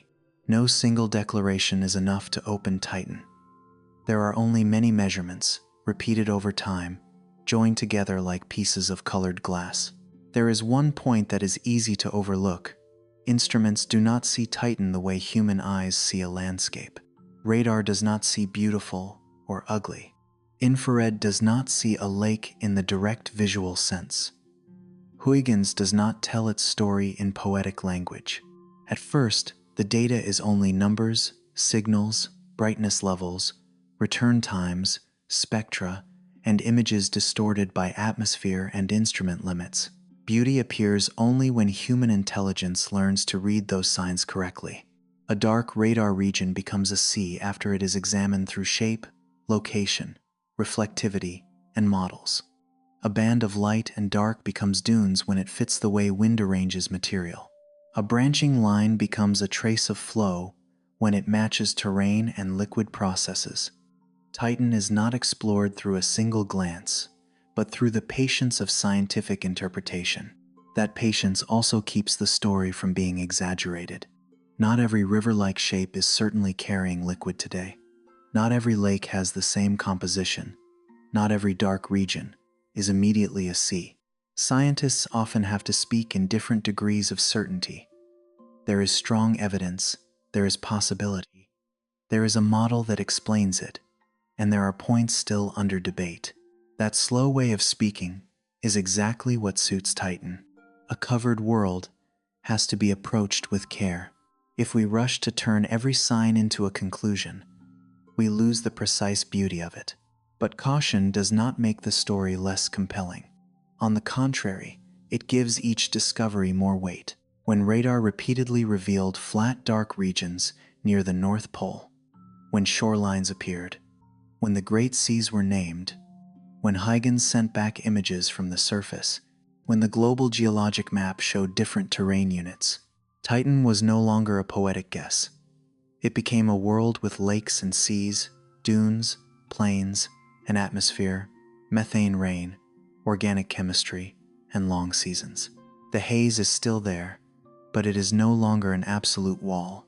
It becomes a layer in the story. We can hold one very slow image in the mind, Cassini passing by Titan in Saturn's shadow, sending radar waves down to a golden moon. Those waves travel through the haze, touch the surface, meet a smooth region of liquid, and return as a faint echo. Somewhere else, Huygens falls beneath its parachute, thick orange light surrounding the instrument as the dark surface gradually appears below. Years later, scientists combine radar data and visible light information into a geologic map where Titan is no longer a blurred sphere, but a structured world. None of these moments is loud, yet step by step, they completely changed the way human beings saw a moon. That story also has a deeply human quality. Our bodies cannot stand on Titan and look through the yellow sky, cannot touch the surface of a methane lake, cannot walk along the shore of Kraken Mare, or hear wind moving over organic dunes. But human beings have sent artificial senses there. A spacecraft that could listen for radar echoes, an instrument that could see in infrared, a small probe that could fall through the atmosphere and touch the ground. Those senses do not replace direct experience, but they open another kind of closeness. Through them, a place that cannot support us can still become a place we gradually understand. And as we understand it, Titan does not lose its mystery. Some worlds become more familiar once they are photographed clearly. Titan is different. The more data we have, the deeper the questions become. The lakes and seas have appeared, but how do they change with the seasons? Where does methane rain fall most often? Are the channels still active, or are they only old traces? How does ethane accumulate in the seas? What material forms the dark dune fields? What is the structure of the surface beneath the organic layer? Is there a source of methane being supplied from within? The haze no longer hides everything, but it still preserves enough darkness for science to keep listening. The ability to see through the haze also prepares us to follow Titan's present weather. Once human beings know that there are lakes and seas in the north, that methane can evaporate, and that the thick atmosphere can hold clouds, the observation of a methane cloud is no longer a small detail. It may be a sign of season, evaporation, convection, and exchange between the hydrocarbon sea and the sky. Later, Webb and Keck would not look at Titan merely as a golden sphere. They would see a world already opened by Cassini, Huygens, radar, and infrared. Each new cloud is placed within a wider context: lakes and seas below, chemistry above, and the methane cycle between them. In that very distant place, Titan still keeps many things hidden, but hidden no longer means silent. A dark sea can answer radar. A layer of atmosphere can reveal its composition through a spectrum. A cloud can change position and altitude. A shoreline can speak of liquid. A channel can speak of rain. Haze still covers the entire moon like a golden curtain, but after many decades, human beings have learned not only to look at the curtain, but to read what the curtain allows to pass through. Perhaps that is one of the most beautiful lessons Titan offers. Not every world has to appear clearly in order to be worth understanding. Some places open only to patience, to wavelengths invisible to the eye, to data gathered over many years, to models tested again and again. Titan does not give human beings an easy photograph. It gives echoes, infrared windows, a parachute descent, dark patches, shorelines, distant clouds. From all these seemingly separate things, a complete world gradually appears. Golden on the outside, dark in its lakes and seas, cold at the surface, thick in the atmosphere, slow in its seasons, and active within its quiet methane cycles. When the gaze leaves the dark seas and returns to Titan's sky, the methane clouds no longer drift through a meaningless emptiness. They hover above a surface that has been read by radar, above named lakes and seas, above channels and dune fields, above a world that science took a long time to learn how to see. Each cloud therefore carries the history of observation with it. It is not only weather, it is a sign that the golden haze, no matter how thick, still cannot keep Titan completely beyond the steady curiosity of human beings. In the dimness of Saturn's region, Titan's weather does not appear like a morning forecast. There are no cameras on the ground looking up at the sky. There is no weather station standing on the shore of a methane sea, measuring wind, humidity, and the first drops of a cold rain. All human beings have is very faint light traveling across an immense distance, through the golden-orange haze, through the limits of telescopes and instruments. But sometimes, a small bright mark in the data is enough to make an entire distant world seem to move gently before the eyes of science. In Titan's northern hemisphere, where summer is unfolding with the slow rhythm of Saturn, hydrocarbon lakes and seas lie beneath the thick atmosphere, like dark regions quietly sending methane vapor upward. Above them, clouds can form when conditions are right. Titan's sky does not always show this clearly. A cloud at such a distance does not appear with the familiar bright white softness we know. It is a subtle change in infrared light, a region with a different reflection, a signal that has to be separated from the haze, from the surface, from noise, from everything between the telescope and that golden moon. Titan does not offer a direct scene. It leaves a sign, and that sign has to be read with patience. In late 2022 and mid-2023, The James Webb Space Telescope and the Keck telescopes on Mauna Kea look toward Titan in different infrared wavelengths. Webb observed from space, avoiding many of the limits imposed by the atmosphere of our home planet. Keck observed from the ground, but from a high mountain, with adaptive optics refined enough to sharpen images blurred by Earth's atmosphere. These two ways of seeing were like two people listening to the same sound from different places. One listens from outside the room, where there is less interference. The other listens from the ground, but with very sensitive ears, able to follow changes from night to night. When the data was placed side by side, methane clouds in Titan's north began to gain depth. What was seen was not rain falling. This point needs to remain very clear, because the beauty of science lies in accuracy. Webb and Keck did not record methane drops falling onto a lake surface, did not see the ground becoming wet directly through the lens, and did not capture the sound or direct image of rain. What appeared was clouds, regions of condensed methane in Titan's northern atmosphere at different altitudes. Over several days, the clouds seemed to appear at higher levels, suggesting upward motion of the air, a sign of convection. It is a quiet but important kind of evidence. Titan's sky is not standing still. It is moving. Convection is a word that can feel dry when it stands alone, but the phenomenon behind it is close to everyday experience. When a mass of air becomes lighter than its surroundings because it is warmer or richer in vapor that can condense, it can rise. As it rises, it meets different conditions, and the vapor inside it can condense into clouds. In Titan's atmosphere, that story is written in methane and deep cold.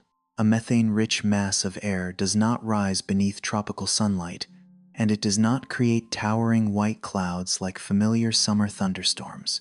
It moves within a thick, cold atmosphere that extends higher because Titan's gravity is weaker, and every sign of it has to be recognized through infrared filters. What gives this observation weight is the location of the clouds. They appeared at middle and high latitudes in the northern hemisphere, near the region where many large lakes and seas are concentrated. Those liquid regions are not merely scenery lying below. They may be sources of methane for the atmosphere, especially during northern summer, when the weak sunlight lasts long enough to encourage evaporation. From the surfaces of Kraken Mare, Ligeia Mare, Punga Mare, and countless smaller lakes, methane can leave the liquid, enter the lower atmosphere, and help feed the clouds above. A cloud in the data is therefore not simply a bright streak. It is like the visible breath of a cold sea. We can imagine Titan's North Polar region as a scene both vast and very quiet. Below are dark hydrocarbon seas, their liquid surfaces perhaps so smooth that they are almost black mirrors. Around them are water ice as hard as rock, dark organic material, and shorelines curving into basins. High above is the nitrogen-rich atmosphere, containing methane, haze, and tiny carbon particles created by chemistry. As summer continues, the sea surface sends methane into the air. No one sees the individual molecules rising. No white vapor lifts from the lake, but the atmosphere records that presence in its own way. A cloud region forms, grows, moves higher, and may disappear before any rain is ever seen directly. The change in cloud altitude is one of the most delicate details. Webb and Keck use different infrared filters, and each filter is sensitive to a different depth in Titan's atmosphere. One wavelength can show lower layers, where clouds lie closer to the lower part of the air column. Another wavelength is more sensitive to higher layers, where clouds or light scattered from high particles can be recognized more clearly. When data taken several days apart was compared, scientists saw signs that clouds had appeared at greater altitudes.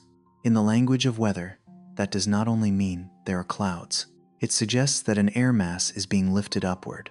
A rising cloud may sound small, but for Titan, it is like a doorway into the present climate. Cassini once gave human beings maps of the surface, lakes and seas, dunes, and many traces of liquid. Huygens once fell through the atmosphere and touched the ground. Webb and Keck bring another kind of closeness. They show weather changing over days, though days here are not felt by a wall clock. but by the observing schedule of very distant telescopes. Titan is no longer only a place where flow once occurred, or a place where lakes and seas exist. It is a place where methane clouds are being watched as they change. This matters because weather is always a phenomenon that lives in time. A lake can be mapped, a shoreline can be named, a channel can remain as a trace. But a cloud is something that appears and disappears. To understand clouds, science has to return, wait, and observe at multiple times. A single image may show that a cloud is present. Several images separated by a few days can begin to tell that the cloud has changed. In that change, Titan escapes the feeling of a static map. It becomes a world where one moment differs from another, where one season differs from the last, where the atmosphere is dynamic enough for clouds not to sit still like paint on the sky. Even so, caution has to accompany every sentence. A convective cloud does not automatically mean that rain has fallen. On a world as distant as Titan, seeing rain directly is far more difficult than recognizing clouds. Rain may happen on a small scale, during a time that does not coincide with observation, or be hidden by the atmosphere and by the limits of viewing angle. It is also possible for clouds to develop without producing rain strong enough to be detected. Science does not need to turn a sign into a certain scene. The more precisely we state the evidence, the more trustworthy and worth hearing Titan becomes. Here, the beauty lies in the distance between what is seen and what is inferred. Webb and Keck see clouds, signs of changing altitude, and cloud regions in the northern hemisphere during summer. From there, scientists connect them with the lakes and seas below, with possible methane evaporation, with convection, and with the long-term climate cycle. No sensational story needs to be added. The fact that weather on a moon around Saturn can be tracked by telescopes is already strange enough. The fact that those clouds lie near methane seas makes the story feel almost like a breath. The sea sends vapor upward, the atmosphere lifts it, clouds appear, and then the sky keeps the secret of whether rain has fallen. When speaking about Titan's weather, we also need to remember the unusual scale of the atmosphere. The troposphere, where many weather phenomena take place, extends much higher than the troposphere familiar to human beings. Weaker gravity allows the atmospheric layers to expand more broadly, giving the vertical dimension of Titan's weather a very different scale. A cloud there cannot be imagined with the same sense of altitude as a cloud outside the window. It lies within a thick, cold atmosphere, with deep haze, where light passes through many layers before being collected by an instrument. Every altitude in the data is part of a large atmospheric structure, not merely a number. The infrared filters of Webb and Keck are like windows looking into different layers of that sky. Some windows look deeper, closer to the lower atmosphere.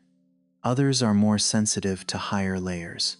When the same cloud appears differently through those windows, scientists can infer where it is, or at least which layer of the atmosphere is contributing most to the observed signal.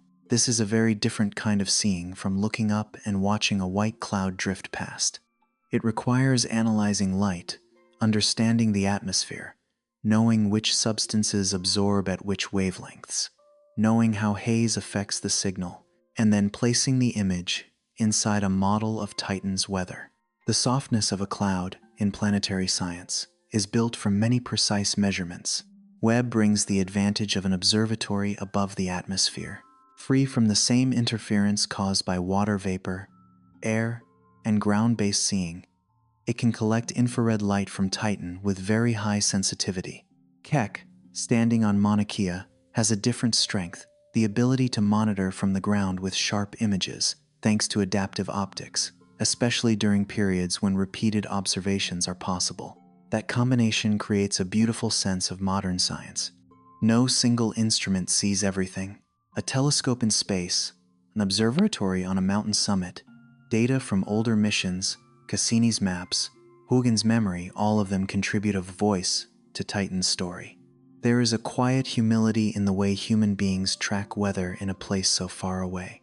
For the sky of our home planet, we only need to open a phone to know whether it may rain in the next few hours. For Titan, a cloud confirmed after many layers of data processing is already a gift. Distance makes everything slower, harder, and more precious. A small bright streak near the North Pole may have to travel across more than 1 billion kilometers of space, through a telescope mirror, through a filter, through a detector, through the analysis of many people, before it becomes a very careful sentence. There are methane clouds here, and they may be rising. That difficulty is exactly what makes the scene more moving. No one is standing on the shore of Ligeia to watch clouds pass overhead. No one hears the wind over Krakenmare. No one places a hand into Titan's cold air to feel its dense pressure and silence. But through infrared light, human beings can still recognize that this sky is not empty. A golden moon very far away has clouds. Those clouds do not belong only to poetry. They belong to a real cycle, a real atmosphere, real seas below, and real methane molecules, rising and condensing. The beauty of science is that it brings this closer, without making it false. For the listener, the image to keep may not be a chart or a band of wavelengths, but the meeting between high above and far below. Far below are hydrocarbon lakes and seas, dark surfaces, cold shores, liquid lying still. High above are methane clouds, changing altitude, appearing in the northern summer. Between them is the thick atmosphere, where methane vapor rises, where convection may lift an air mass, where cold conditions allow clouds to form. The sky and the sea are not two separate scenes. They are the two ends of the same rhythm, and the cloud is the sign that this rhythm is being heard. There can be something very gentle in thinking that Titan's seas also have their own seasons. Not tourist seasons, not seasons of warm wind, not seasons when trees change their leaves, but seasons when weak sunlight changes its angle over the polar regions, when methane evaporates more or less, when clouds may appear more clearly in the hemisphere favored by the Sunday. A season on Titan lasts more than 7 years by our familiar calendar. Changes there do not hurry. They are like a breath so long that human life would struggle to notice it without telescopes returning again and again. Webb and Keck, in observations separated by days and months, touch that breath. This also helps correct a gentle misunderstanding. Titan is not a place where methane rain falls continuously across the entire surface. There are lake and sea regions, dry dune regions, more active seasons, and quieter times in the sky. Methane clouds are not a curtain spread evenly over the whole moon. They appear according to conditions. They have location, altitude, timing, and a relationship with the season. That unevenness is exactly what makes weather real weather. A completely uniform climate would not have much of a story. Titan is fascinating because it has wet places, dry places, places where clouds form, places where the surface holds liquid, and places where only traces remain of flows that have passed. The northern clouds also make the lakes and seas below feel less lonely. In simple illustrations, lakes may be drawn as dark regions lying separately on the surface, while clouds appear as bright streaks above. But in the reality of climate, they are connected by methane. A sea can lose methane to the atmosphere through evaporation. The atmosphere can carry that vapor upward. Clouds can form and move. If rain occurs, liquid may return to a different region, enter channels, and eventually make its way back to a lake or sea. A sea on Titan is therefore not only a container of liquid. It is one link in a larger exchange, where sky and terrain continually alter each other, even if so slowly that it is almost impossible to hear. In the northern hemisphere, the appearance of clouds during summer is especially notable, because this is where most of the known lakes and seas are located. When summer light shines longer on this region, evaporation and convection may become more important. There is no need to exaggerate this into a brilliant storm. It is already powerful enough to say accurately that clouds appeared where many surface sources of methane exist. Titan is showing its logic. Liquid below, seasons changing, atmosphere responding. A world far from the sun still knows how to have its own climate. But Titan's weather is not simply a slower copy of familiar weather. Methane is not water. The atmosphere is not the atmosphere of home. The light is weaker. The seasons are longer. The terrain is different. And the chemistry is more complex. A methane cloud can carry both a climate story and a chemistry story. Methane does not only condense and fall high in the atmosphere, it is also broken apart by light and energetic particles, opening the way for other carbon molecules. On Titan, there is a soft boundary between weather and chemistry. Clouds belong to climate, but methane also belongs to reactions. Lakes and seas belong to the surface, but their composition is also a result of the sky. This world does not divide processes into separate textbook compartments. Everything touches everything else. In Webb's view, Titan becomes special because there is not only imagery, but also spectra. This telescope does not simply photograph a golden moon. It separates light into signs, revealing which molecules are present, where the atmosphere absorbs, which layer contains clouds, and what traces chemistry is leaving behind. An image can let us see that Titan is beautiful. A spectrum helps us understand what Titan is doing. For a world covered by haze, the ability to read light in this way is almost a form of listening. Not listening with ears, but allowing molecules to sign their names in the light that passes through them. Keck, on the ground, brings a different feeling. Watching over time. From a mountain summit on our home planet, beneath a very clear night sky, the telescope looks toward a tiny point near Saturn and catches a change in the clouds. There is something very quiet and very beautiful in that image. An observatory on a high mountain, thin and steady air, human beings adjusting optical systems to overcome the trembling of the atmosphere. All of it done simply to see a cloud more clearly on a moon far too distant to reach easily. That attention makes Titan's weather part of the human story. Not because human beings are the center, but because human beings are curious enough to notice a very small movement in a place almost beyond reach. These observations also connect the present with the past of exploration. Cassini ended its mission long ago, and Huygens fell silent on Titan's surface after a short period of sending data. But the questions they opened continue to live in newer telescopes. Webb and Keck do not replace Cassini. They keep Titan from becoming a world stored away in an archive. They show that this sky is still changing after the spacecraft has left the story. A moon does not need a spacecraft orbiting it every day in order to keep being watched. Its light still arrives, its clouds still appear, and its data can still wake science up.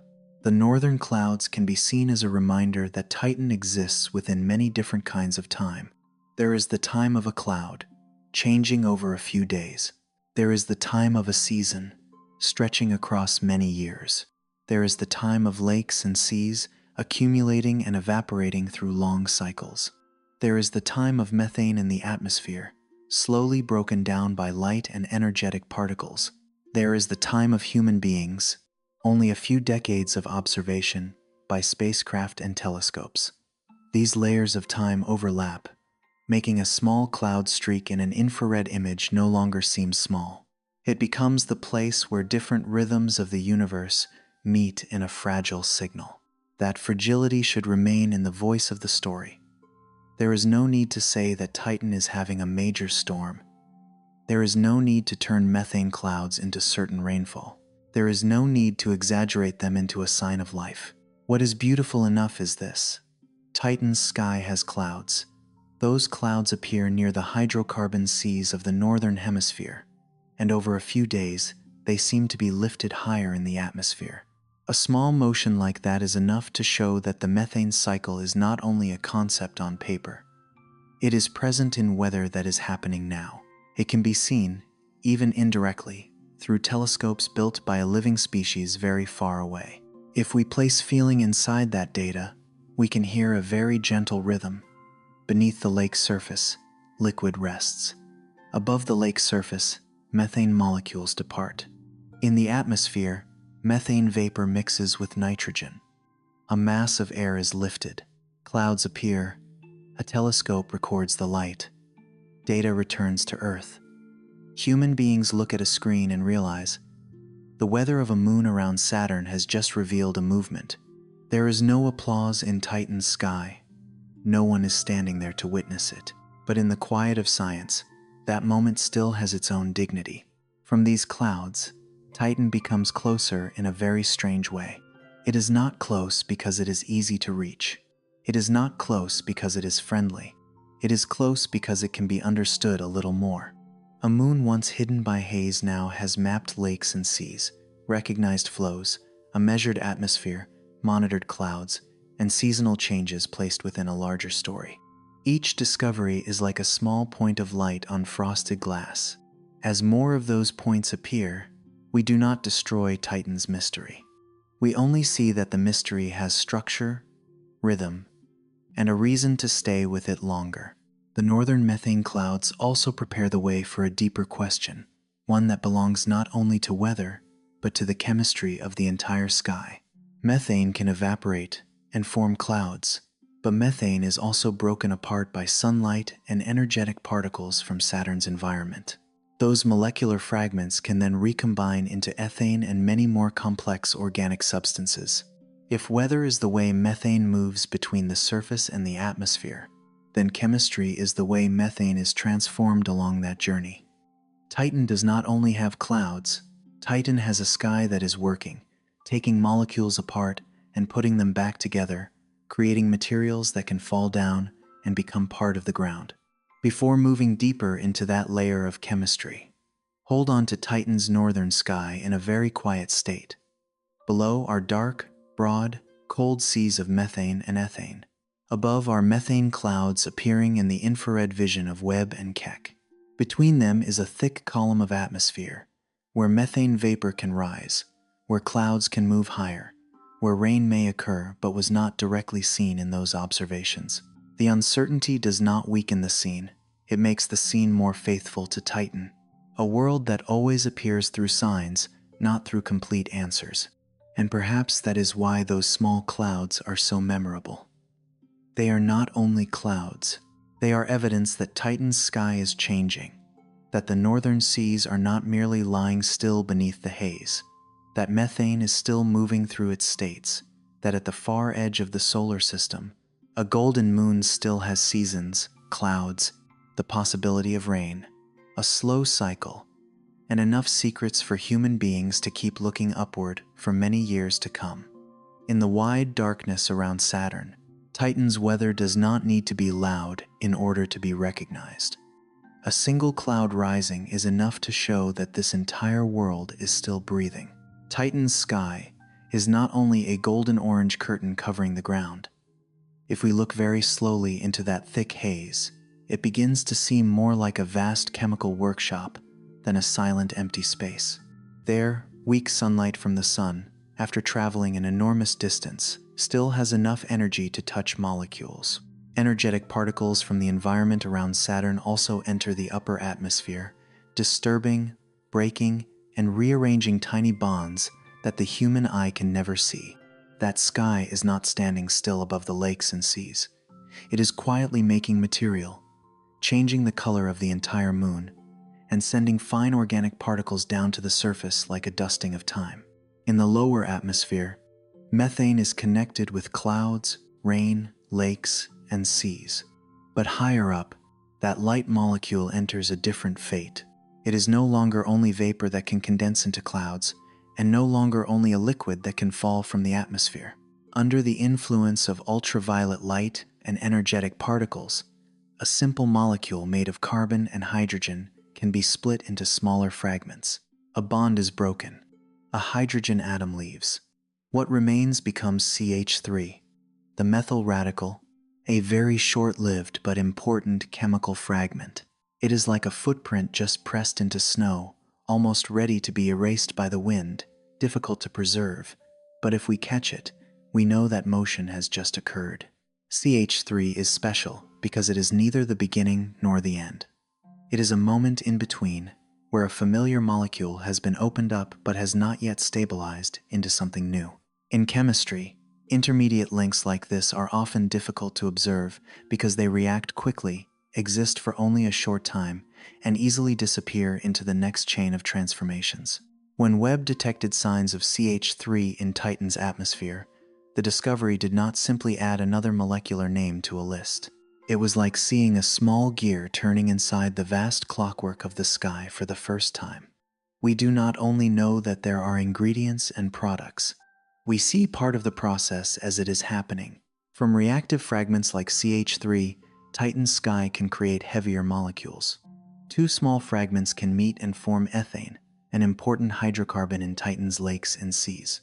Other chains of reactions can lead to more complex carbon compounds, some of them containing nitrogen, the main component of this moon's atmosphere. Gradually, these products help build the thick haze, the suspended organic aerosol particles high above, which then fall lower over long spans of time. Seen from far away, that entire process appears as Titan's distinctive golden-orange color. Titan's color is not only an appearance, it is chemistry made visible through light. We can hold on to this image. A light molecule that once left the surface of a dark northern sea rose into the atmosphere, drifted through cold layers of nitrogen, and then encountered energy in the upper air. It no longer keeps its original form. Part of it is split away. The remaining piece becomes a reactive fragment, and that fragment finds a new partner. From a small change like that, the sky begins to build other materials. Some products may return to the surface as heavier liquids, mixing into hydrocarbon seas. Some become organic mist particles, thickening the haze. Some fall down onto dune fields, shorelines, and channels, then wait for wind or rain to carry them elsewhere. From one broken bond, the entire landscape can receive another layer of matter. What makes Titan unusual is not only that it has many carbon-bearing molecules. The deeper point is how those molecules move between the layers of the world. The atmosphere is not separate from the surface. The lakes and seas are not separate from the sky.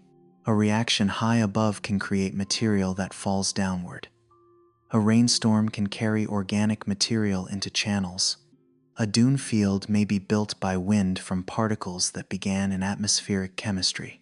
A dark sea can preserve the products of many seasons, many reaction chains, many episodes of evaporation and condensation. Titan is like a notebook with many sheets layered together, where the sky writes onto the ground in very slow strokes. The golden-orange haze is the clearest example. It once made Titan difficult to observe, but at the same time, it tells us that a rich chemical system is active above the moon. Without that haze, we might see the surface more easily, but Titan would lose part of its nature. The haze is made from tiny particles, organic aerosols born when methane, nitrogen, and intermediate products continue reacting under weak light. They scatter light, making Titan look like an amber sphere in space. They also filter sunlight before it reaches the lakes, dunes, and plains. Titan's surface is always illuminated through the products of its own sky. Those organic particles do not remain high above forever. Over time, they settle downward. Not like a rain of water, and not like white snow falling through cold air, but like a very fine descent of carbon-rich matter, too slow for an observer to imagine in the rhythm of daily life. Tiny particles fall, blend into the dark surface cover, and help create material that wind can blow into dunes or liquid can carry into channels. In the equatorial region, dark dune bands may contain organic materials like these, arranged over long periods by wind. In the lake and sea regions, this coating may meet methane and hydrocarbon liquids, becoming part of the shoreline story. The sky does not merely cast a shadow on the ground, the sky falls onto the ground. That descent makes Titan both beautiful and difficult to understand. An aerosol particle may carry the trace of a reaction from the upper atmosphere. When it touches the surface, it enters another environment, colder, denser, closer to liquid, closer to water ice. If it lies in a dry region, it may remain in the dark surface material. If it meets wind, it may be transported away. If methane rain passes through, it may be swept into a flow. If that flow enters a lake, Material from the sky may end up inside a dark body of liquid. There is no simple boundary between atmosphere, terrain, and chemistry. Each tiny particle may pass through many roles before becoming a quiet part of the landscape. Ethane appears in the story as a more durable trace of reactions high above. It can form from altered methane fragments, and under Titan's cold conditions, it can readily become a component of lakes and seas. Compared with the lighter raw material that forms clouds and rain, this heavier molecule remains on the surface in a slower way, like the deep note in a hydrocarbon composition. It does not need to be mentioned constantly in order to matter. It is enough to know that in the dark seas beneath the North Pole, some components were made by the sky and sent down over long periods of time. Then Titan's lakes and seas no longer seem like mere containers of liquid. They become archives of atmospheric chemistry. A sea on Titan can therefore hold many layers of history at once. There is the layer that comes from rain, when liquid returns to the surface. There is the layer that comes from evaporation, when the more easily escaping portion leaves the lake surface and rises upward. There is the layer that comes from photochemistry, when new products are created in the atmosphere and settle down. There is the layer that comes from flow, when material from higher ground is carried into lower regions. The sea surface may be smooth and dark, but within that stillness is a mixture of many pathways. A small lake, a narrow bay, and a great sea may all differ depending on how they receive, hold, and lose material across long seasons. This makes the question of methane much deeper. If it only rose, formed clouds, fell down, and rose again, that cycle would already be strange enough. But in the upper atmosphere, part of the main raw material of Titan's weather is broken apart and transformed into other products. Some hydrogen may escape into space. Carbon remains behind in many new forms, from ethane to more complex organic particles. This cycle is not a perfect, lossless circle. It is more like a river with many branches. Where one branch returns to clouds and rain, one branch enters the sea, one branch becomes haze, and one branch settles into dark material. That branching is what makes Titan's climate both active and fragile. That fragility is not an urgent warning.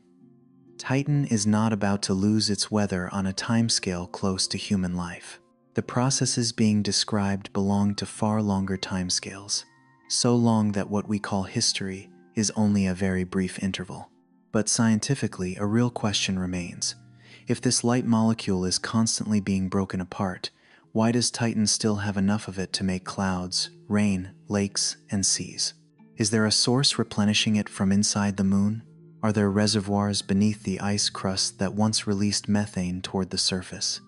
How has Titan's climate history changed through different periods? Those questions make methane rain less simple and also more memorable. Titan's sky can be seen as a place that both feeds weather and consumes the very material weather depends on.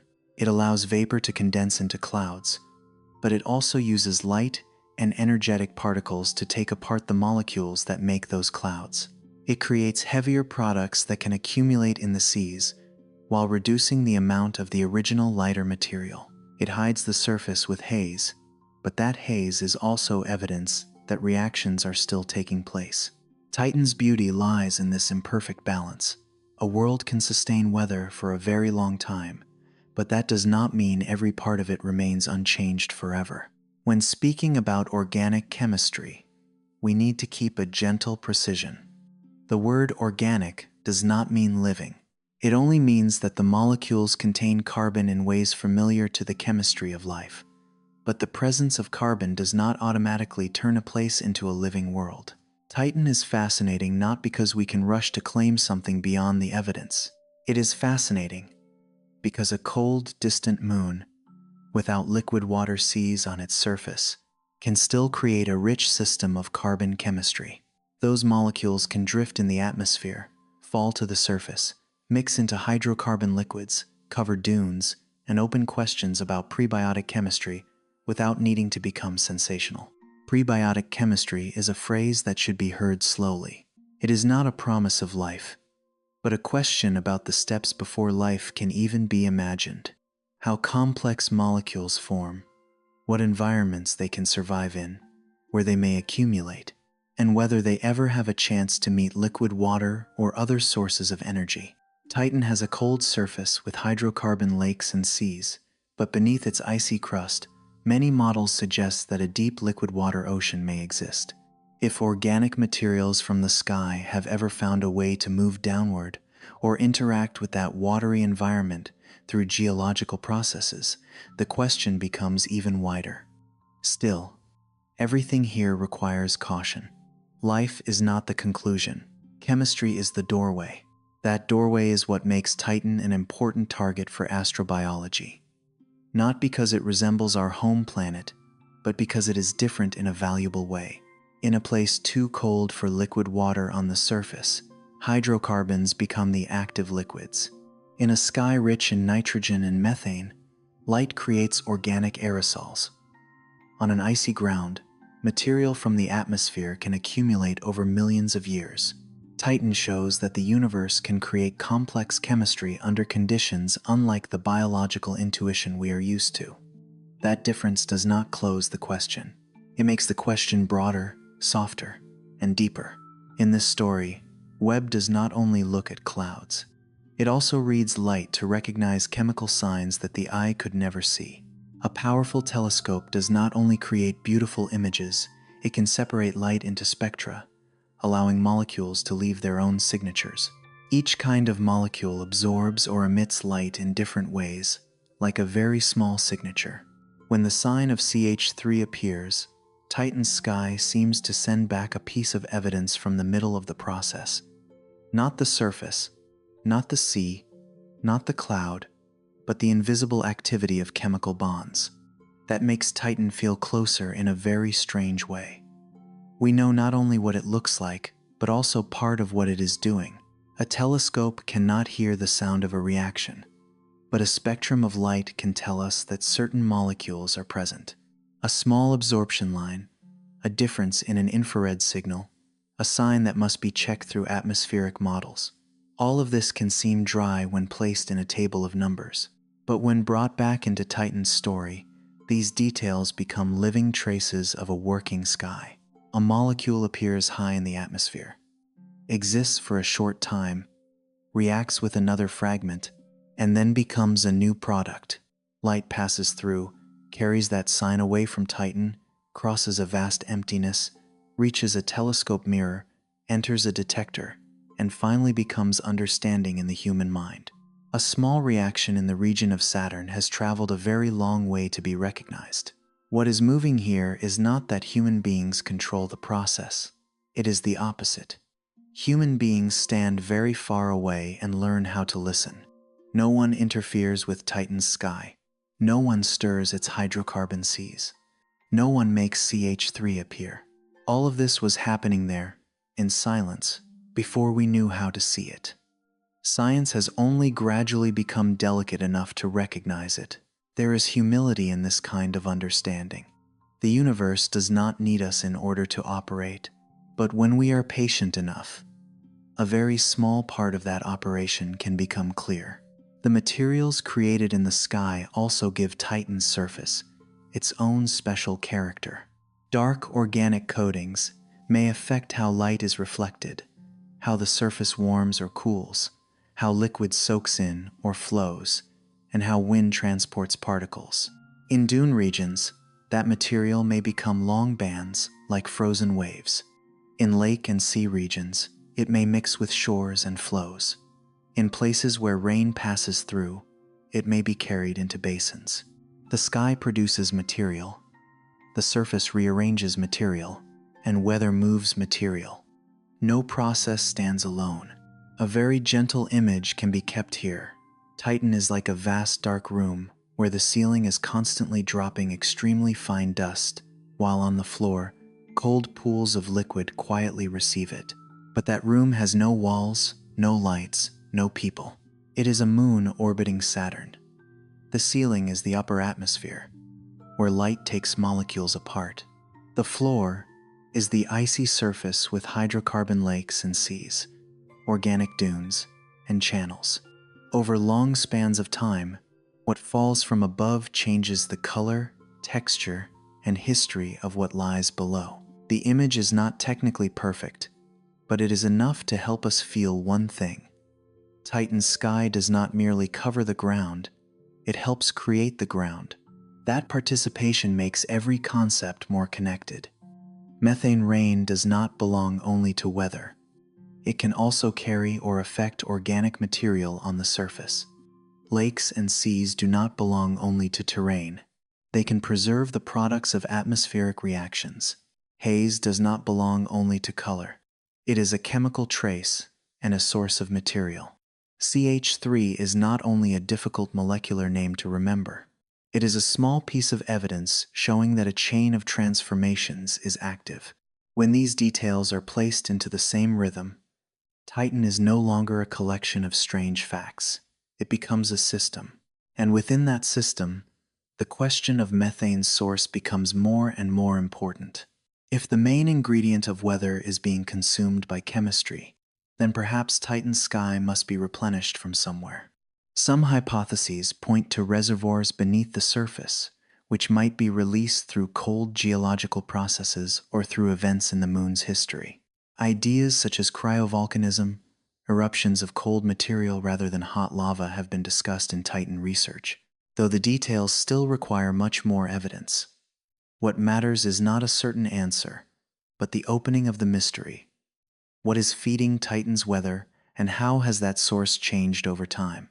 A cycle needs a source, losses, places of storage, and a mechanism for return. Titan has lakes and seas that store hydrocarbons. It has rain and clouds that move matter between surface and atmosphere. It has light and energetic particles that transform molecules. It has a cold surface that can retain products. It may have deeper reservoirs that are not yet fully understood. Each of these elements is like a line in a long piece of music. If one line were missing, the overall rhythm would change. If the methane source declined, clouds and rain would also change. If chemistry produced more heavy products, the seas and surface coatings would change. Titan maintains its balance not through stillness, but through slow, ongoing processes adjusting to one another.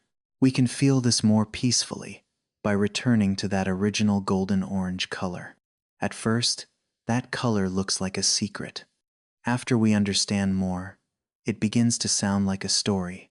Inside it are methane molecules being broken apart, CH3 appearing and disappearing, heavier products forming, organic particles suspended in the air, light being scattered, and material falling down to the surface. The golden color does not only hide the dark seas below. It tells us that Titan is doing chemistry on a global scale. A color, if read carefully enough, can become an entire story about an atmosphere. What makes this story fit a slow listening rhythm is that it does not need a dramatic climax. There is no explosion, no danger, no discovery that has to be exaggerated. There are only very small molecules, very distant light, very slow reactions, a very cold surface, and very long time. The fascination comes from the way these small things add up into a world.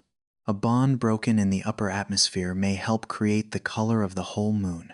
A brief CH3 fragment may help confirm a chemical mechanism. A heavier molecule may remain in the sea. A tiny organic particle may fall down and later become part of a dune.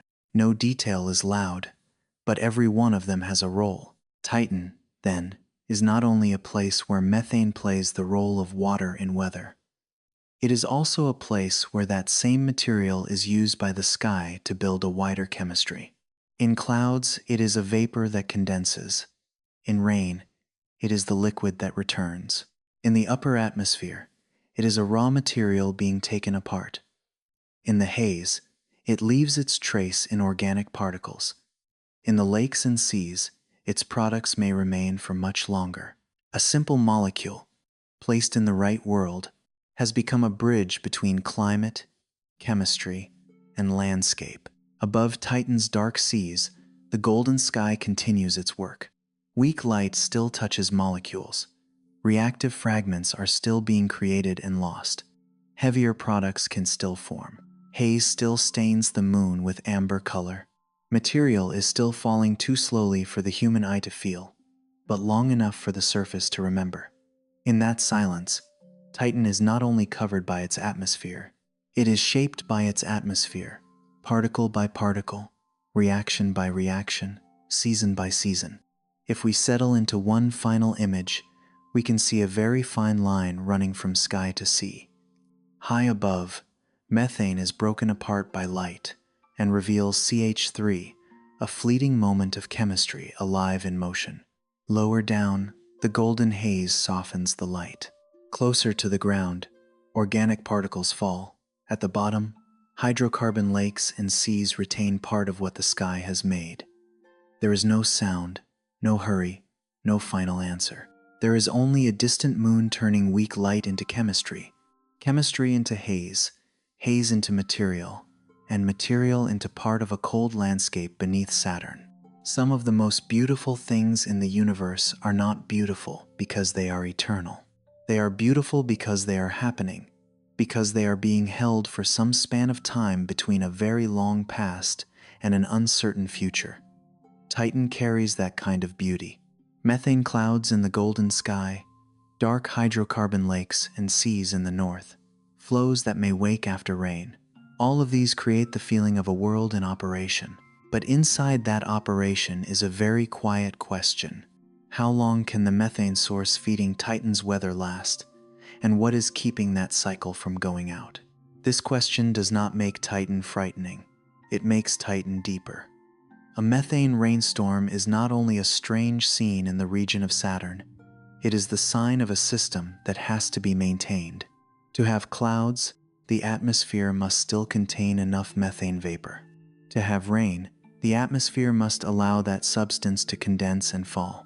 To have lakes and seas, the surface must be able to hold liquid in its basins.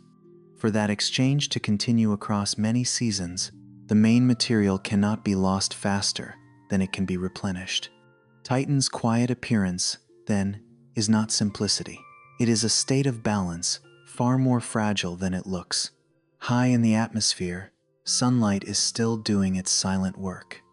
Even after weakening across the long distance to Saturn, that light still has enough energy to break methane apart. Energetic particles from the environment around the ringed planet also contribute to this process.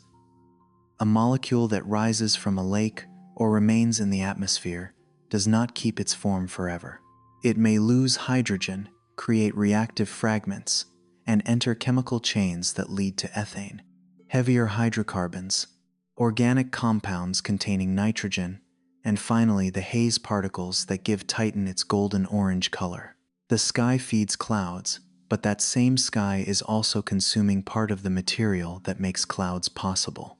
That consumption happens very slowly compared with everyday human feeling. But on the scale of a planet or moon, it matters. If methane in the atmosphere were only being broken apart, with no source to replace it, Titan's special weather cycle could not continue forever in the same form. Some of the light hydrogen may escape into space, leaving the moon behind. Carbon remains in heavier forms, settling into organic material or contributing to the lakes and seas. This is like a stream of matter branching into several paths. One part returns to the sky as vapor and cloud. One part is transformed into new products. One part falls to the surface and stays there longer. The cycle is not a perfect circle. It has exits, losses, memories, and traces. Think of a dark lake near Titan's North Pole. Its surface may be flat and cold, resting beneath pale golden light. From there, light molecules leave the liquid, mix into the atmosphere, and gradually rise through layers of gas. Some may become clouds and fall back down in another season. Some travel higher, meet light and energetic particles, and are opened into new fragments. Those fragments do not return unchanged. They begin another chemical life, becoming heavier products, becoming haze, becoming material that falls toward the ground. The same lake has sent raw material upward, but not everything that rises returns as it was. In that exchange, Titan is like a very distant oil lamp. The lamp is still glowing, but the glow requires fuel. Not a real flame, not combustion in air, but an image of maintenance. Titan's weather has its rhythm: evaporation, clouds, rain, flow, lakes and seas. But high above, part of its climate fuel is being changed into other forms. The question becomes impossible to avoid. Is there a deeper source quietly replacing what has been lost? Is something beneath the ice crust occasionally releasing methane upward, like a hidden breath from inside the moon? Scientists have considered such possibilities because Titan still has methane in its atmosphere, even though this molecule is broken down over time. One idea that has been discussed is cryovolcanism, or cold volcanic activity. The word volcano usually makes the mind think of red lava, hot ash, molten rock, and violent light. On an icy world like Titan, if cold eruptions occur, the material rising upward does not necessarily have to be molten rock. It could involve water, ammonia, methane, or cold mixtures from the interior, pushed up through the ice crust under special conditions. This idea does not need to turn Titan into a noisy place. It simply opens the possibility that beneath that extremely cold surface, there may be reservoirs of material or geological processes that have returned methane to the atmosphere. Caution is very important here. Cryovolcanism on Titan is not an answer that has closed every question. Some surface features can be interpreted in more than one way. The methane source may be connected to the moon's interior, to reservoirs in the crust, to different geological periods in the past, or to mechanisms science is still testing. What matters is not a dramatic image of volcanoes spraying methane into the sky, but a more precise mystery.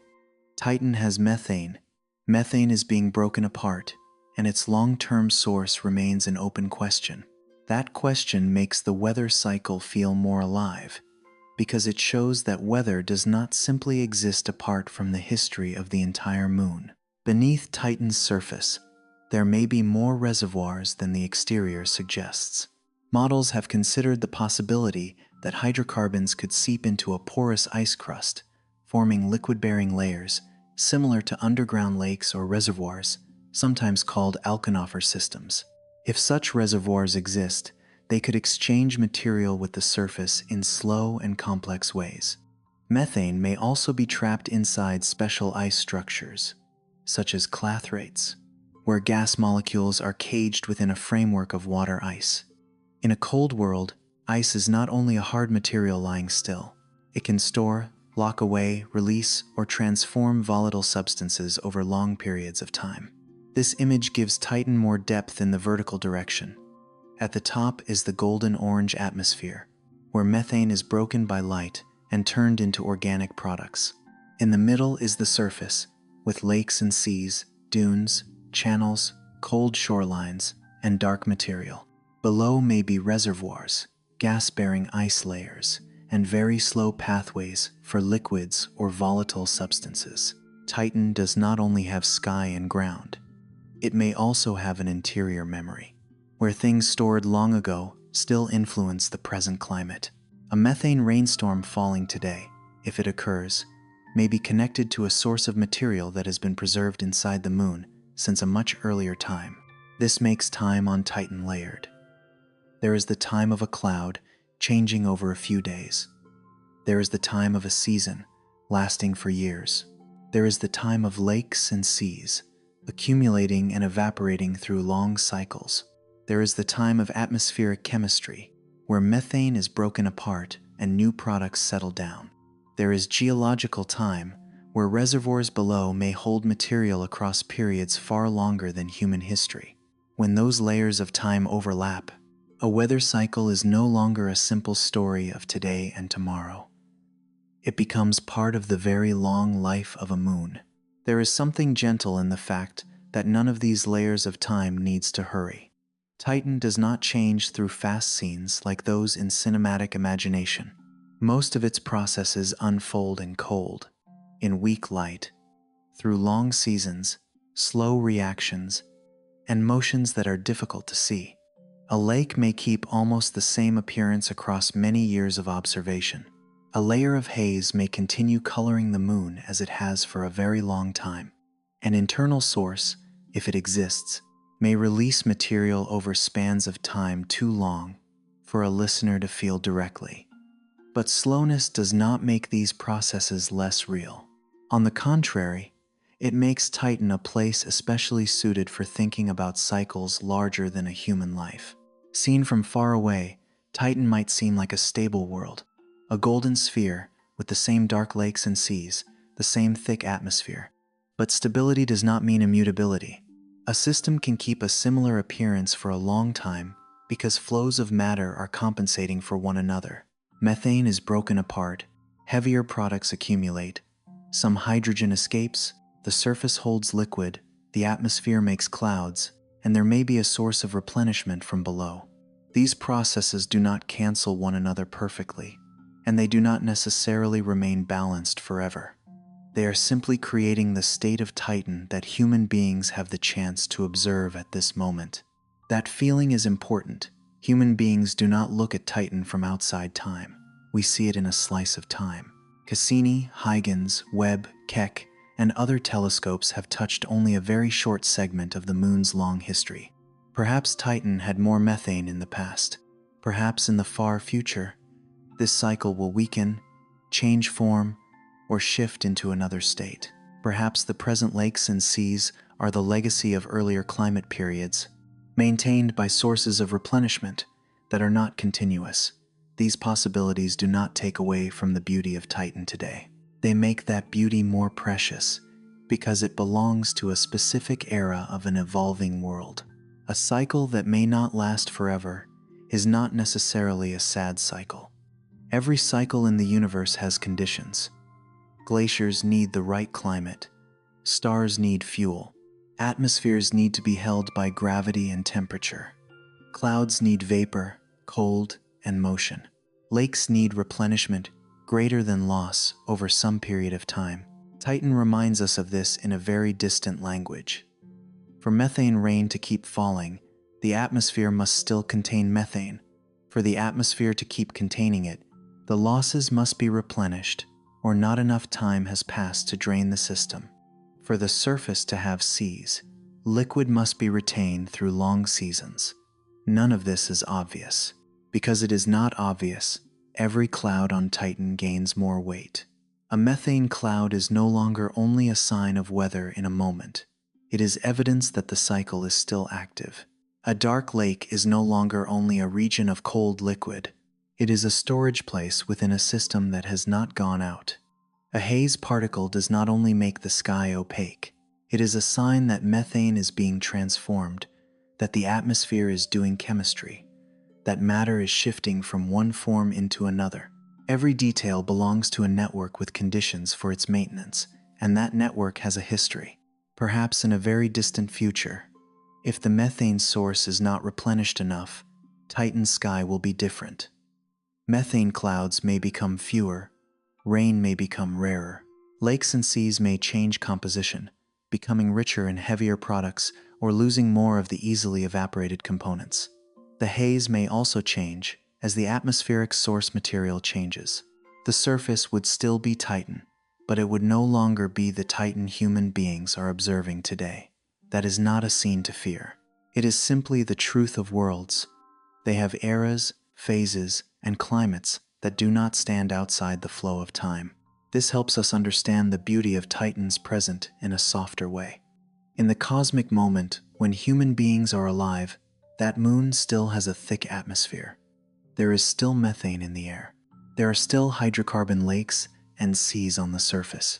Clouds are still being observed in the northern hemisphere. Chemistry is still creating the golden-orange haze. The question of replenishment is still not fully resolved. All of these things exist together, creating a rare and delicate state. Titan is not a world that has been completely explained. It is a world being encountered while it is still operating. That encounter feels a little like listening to rain at night and knowing the rain will not last forever. Because the rain will stop, its sound can make the room feel more special for that moment. With Titan, the timescale is immensely wider. but the feeling can be similar in a distant way. The methane cycle may last far longer than every human civilization, but on a planetary scale, it still has conditions, still has losses, and still carries the question of what feeds it.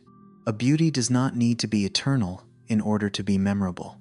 It only needs to appear clearly enough for us to understand how fragile and precise the universe can make its states.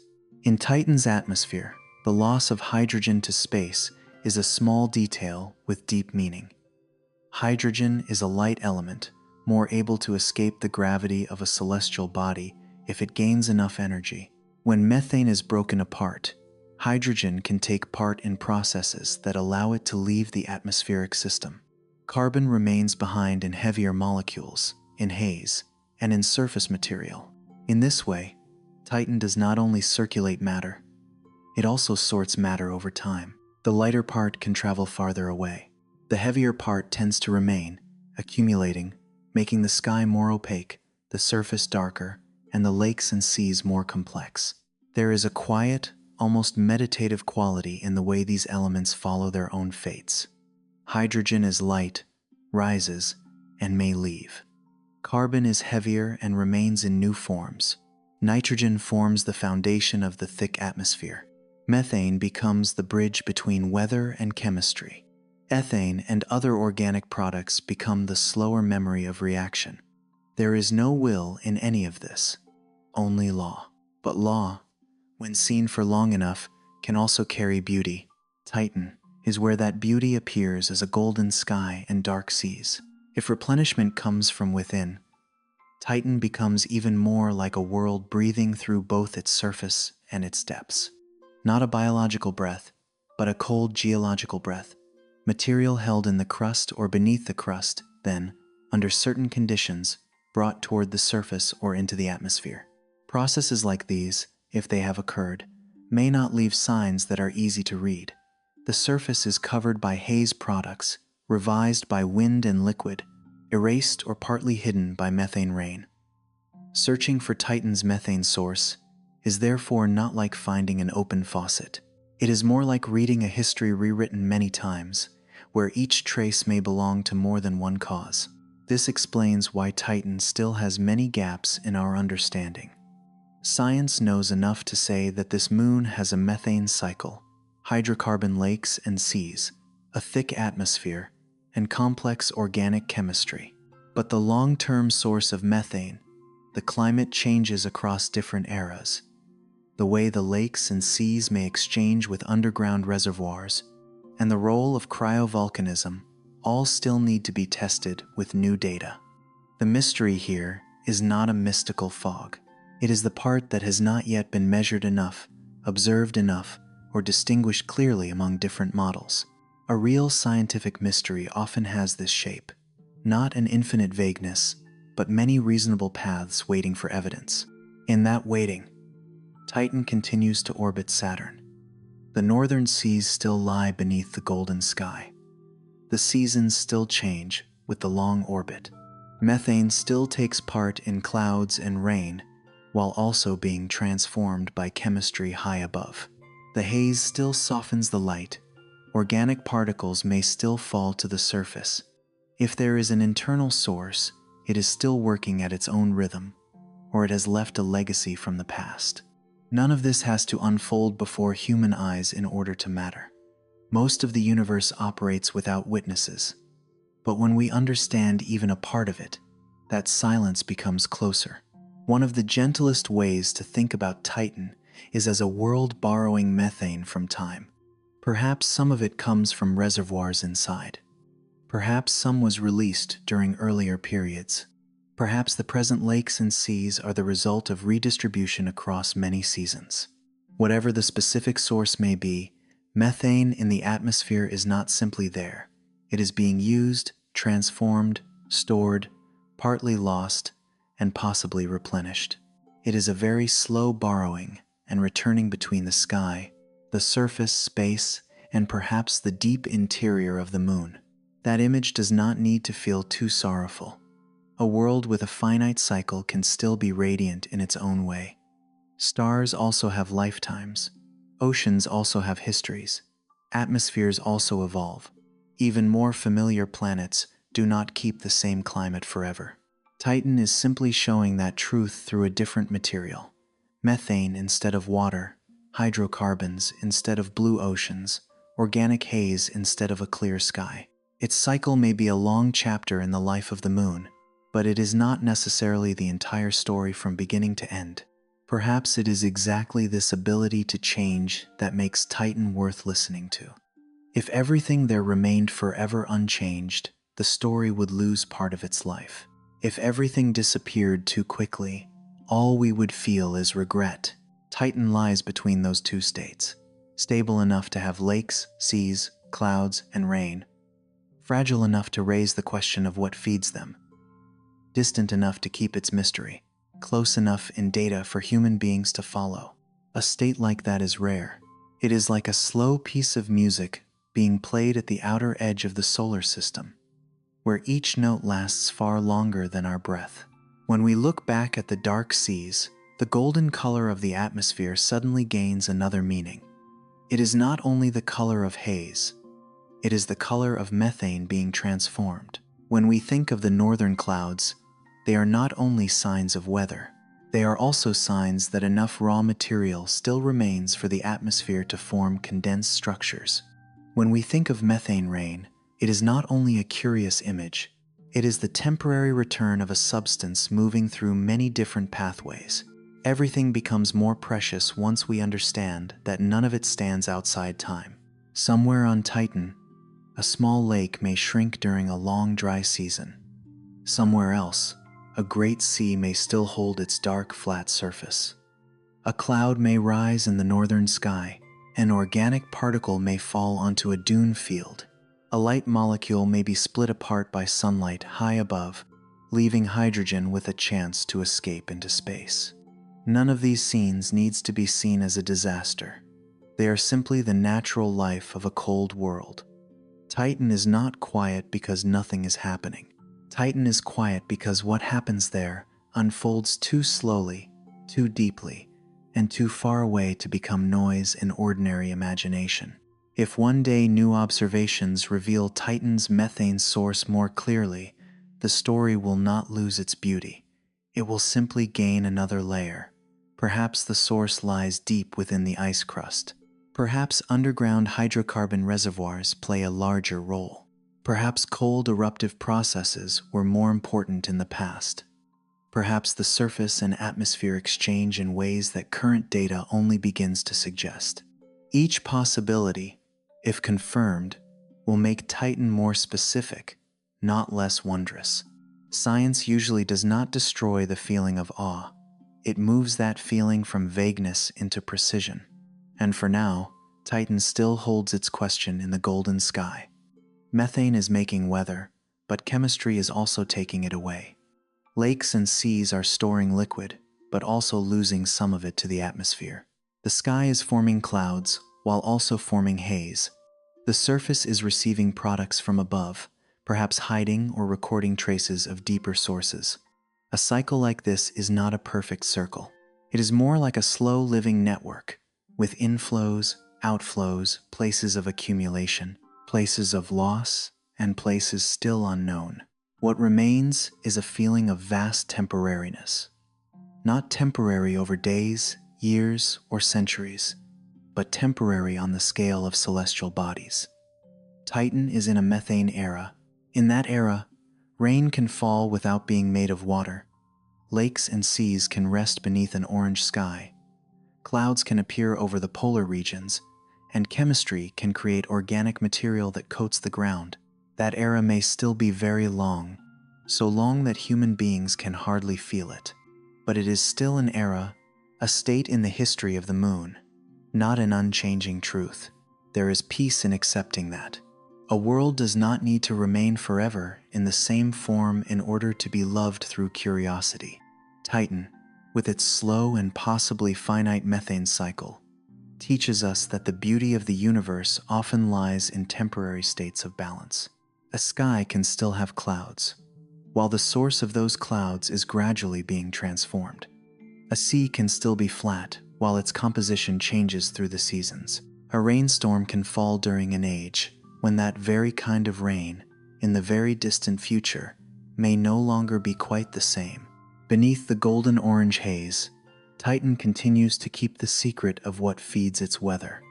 Perhaps the answer lies in the ice. Perhaps it lies in deep reservoirs.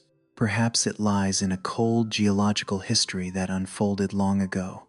Perhaps future probes will be needed to bring more light into this question. But even without a final answer, the question itself makes Titan feel more alive. A moon with lakes and rain is already extraordinary. A moon with lakes and rain, whose cycle still has a mysterious source, is even more worth listening to in the quiet. At the far edge of the solar system, around Saturn, a golden moon holds in its atmosphere a substance that both feeds clouds and is taken apart by light.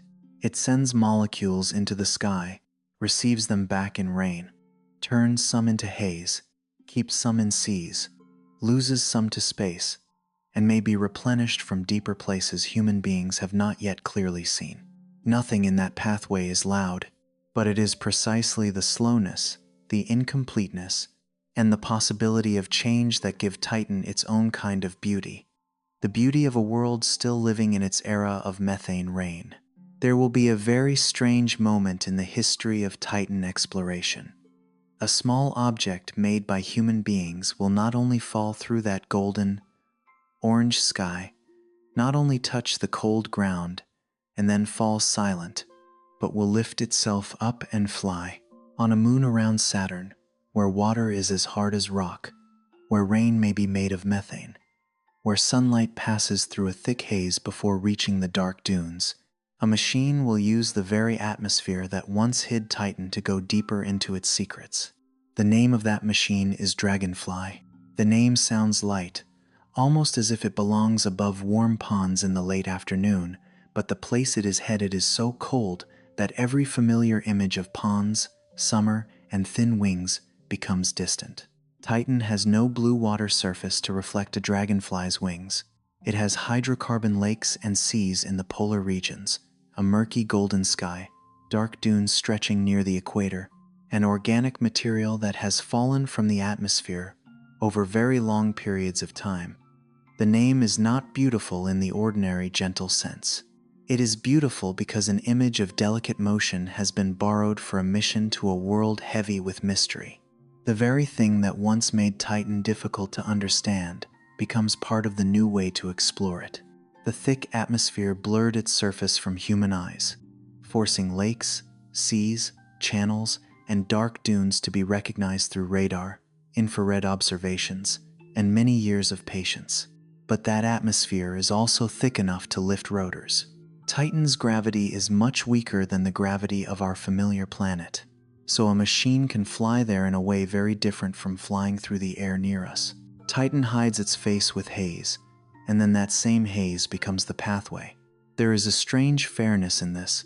The world that presents the challenge may also hide, inside that very challenge, a way forward for anyone patient enough. Dragonfly is not going to Titan to create a loud story about alien life. It does not carry the promise that as soon as it lands, some great secret will immediately open. Its question is deeper and more humble. How were Titan's organic materials made?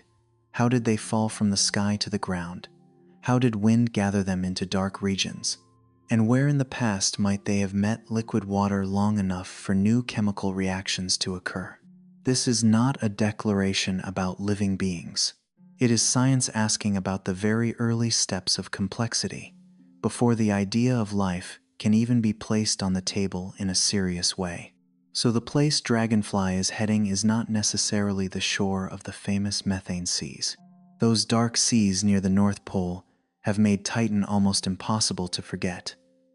But the deeper chemical question may lie in less glamorous regions, the dark dunes near the equator and an ancient crater where an impact in the past may have melted water ice for a time. Those dunes are like places where the sky has fallen down. Material made in the atmosphere, from methane, nitrogen, and weak light, slowly settled over time, then was carried by wind and arranged into long bands. A tiny grain beneath Dragonfly's foot may once have been the product of a reaction high above, may once have floated in the golden haze, may have fallen so slowly that no one could ever watch it, and then may have rested in the cold for spans of time longer than all human memory. We can imagine the machine standing still after its first landing. The rotors have stopped. The thick, cold air settles around its body. The sky above is not blue, but covered in a dim orange color, like a sunset that never ends. Beneath it lies a layer of dark material, perhaps holding the story of the atmosphere, of wind, of carbon molecules that pass through many states before coming to rest on the ground. There is no sound of flowing water, no trees, no human shadow. But that absence does not make the landscape empty. Every tiny grain around it may be a question. Where was it formed? How far has it traveled? Has liquid ever touched it? And what traces of the sky does it still hold inside? When Dragonfly takes off, the image does not need to be enlarged with drama. The rotors begin to move in Titan's air. A layer of organic dust may stir gently on the surface. The machine leaves the ground, rising through air human beings could not breathe. In weak light that has traveled far from the Sunday below, the dark dunes recede. Ahead, a new place is waiting. The flight may last only a short time compared with the imagination, but it opens something very important. Titan will no longer be touched at only one point. A world once revealed through strips of distant data will have more points of contact, more places to compare, and more pieces of truth brought closer. That comparison is the precious part. A grain of material in the dunes may speak of atmospheric chemistry and surface winds. A sample near an ancient crater may carry signs of heat, of ice once melted, of liquid water once meeting carbon-rich material for a short time. A dry place, a place that may once have been wetter, a place where the surface is harder or softer. Each one adds another question to the larger picture. Dragonfly will not simply collect samples as if picking up nameless objects. It will place each grain within its landscape, seeing material in relation to wind, terrain, sky, and the cold history of the moon. Water on Titan is a quiet but important character. On the present surface, water does not make clouds, does not make rain, and does not form rivers and lakes the way it does in familiar places. It is frozen into a hard foundation, almost like rock. Methane and ethane are the liquids that move through the outer landscape. But in special moments of the past, such as when a large impact heated a region of the surface, water ice may have melted temporarily. That temporary state may have been very brief compared with Titan's age, but for chemistry, even a short interval can open different pathways. When liquid water meets organic material, the question of complex reactions becomes deeper, not because we already have an answer about life, but because we see that important ingredients may once have had a chance to meet. Dragonfly will enter that question through small measurements. It can check the composition of materials, record wind and temperature near the ground, examine the shapes of dunes, observe the surface at very close range, and send back each piece of data. But in the listener's imagination, the important thing is not the list of instruments. The important thing is that this machine will bend down in humanity's place before a grain of Titan material and ask what it has passed through. It will ask how the sky made it, how the wind carried it, whether water ever touched it, and what traces the cold has preserved inside it. All of this connects with earlier exploration. Cassini once looked through the haze with radar and showed that Titan has lakes and seas, dunes, plains, and channels. Huygens once fell through the atmosphere and sent back images from the ground for a short time. Webb and Keck have seen methane clouds changing in the northern sky. Dragonfly will not replace what came before. It will continue the journey from distant sight to close contact, from map to particle, from an observed sky to a sky flown through. Each mission is like a different way of listening, and Titan still speaks in a very small voice. Distance makes everything slower. No one will be able to fly Dragonfly like a toy in real time, Signals have to cross the vast space between Saturn and our home planet. The machine will need to carry out many prepared steps on its own. Take off, stay balanced, choose a landing place, avoid danger, and then begin measuring. There is a feeling of solitude in that image, but it is not a sad solitude. It feels more like trust sent very far away.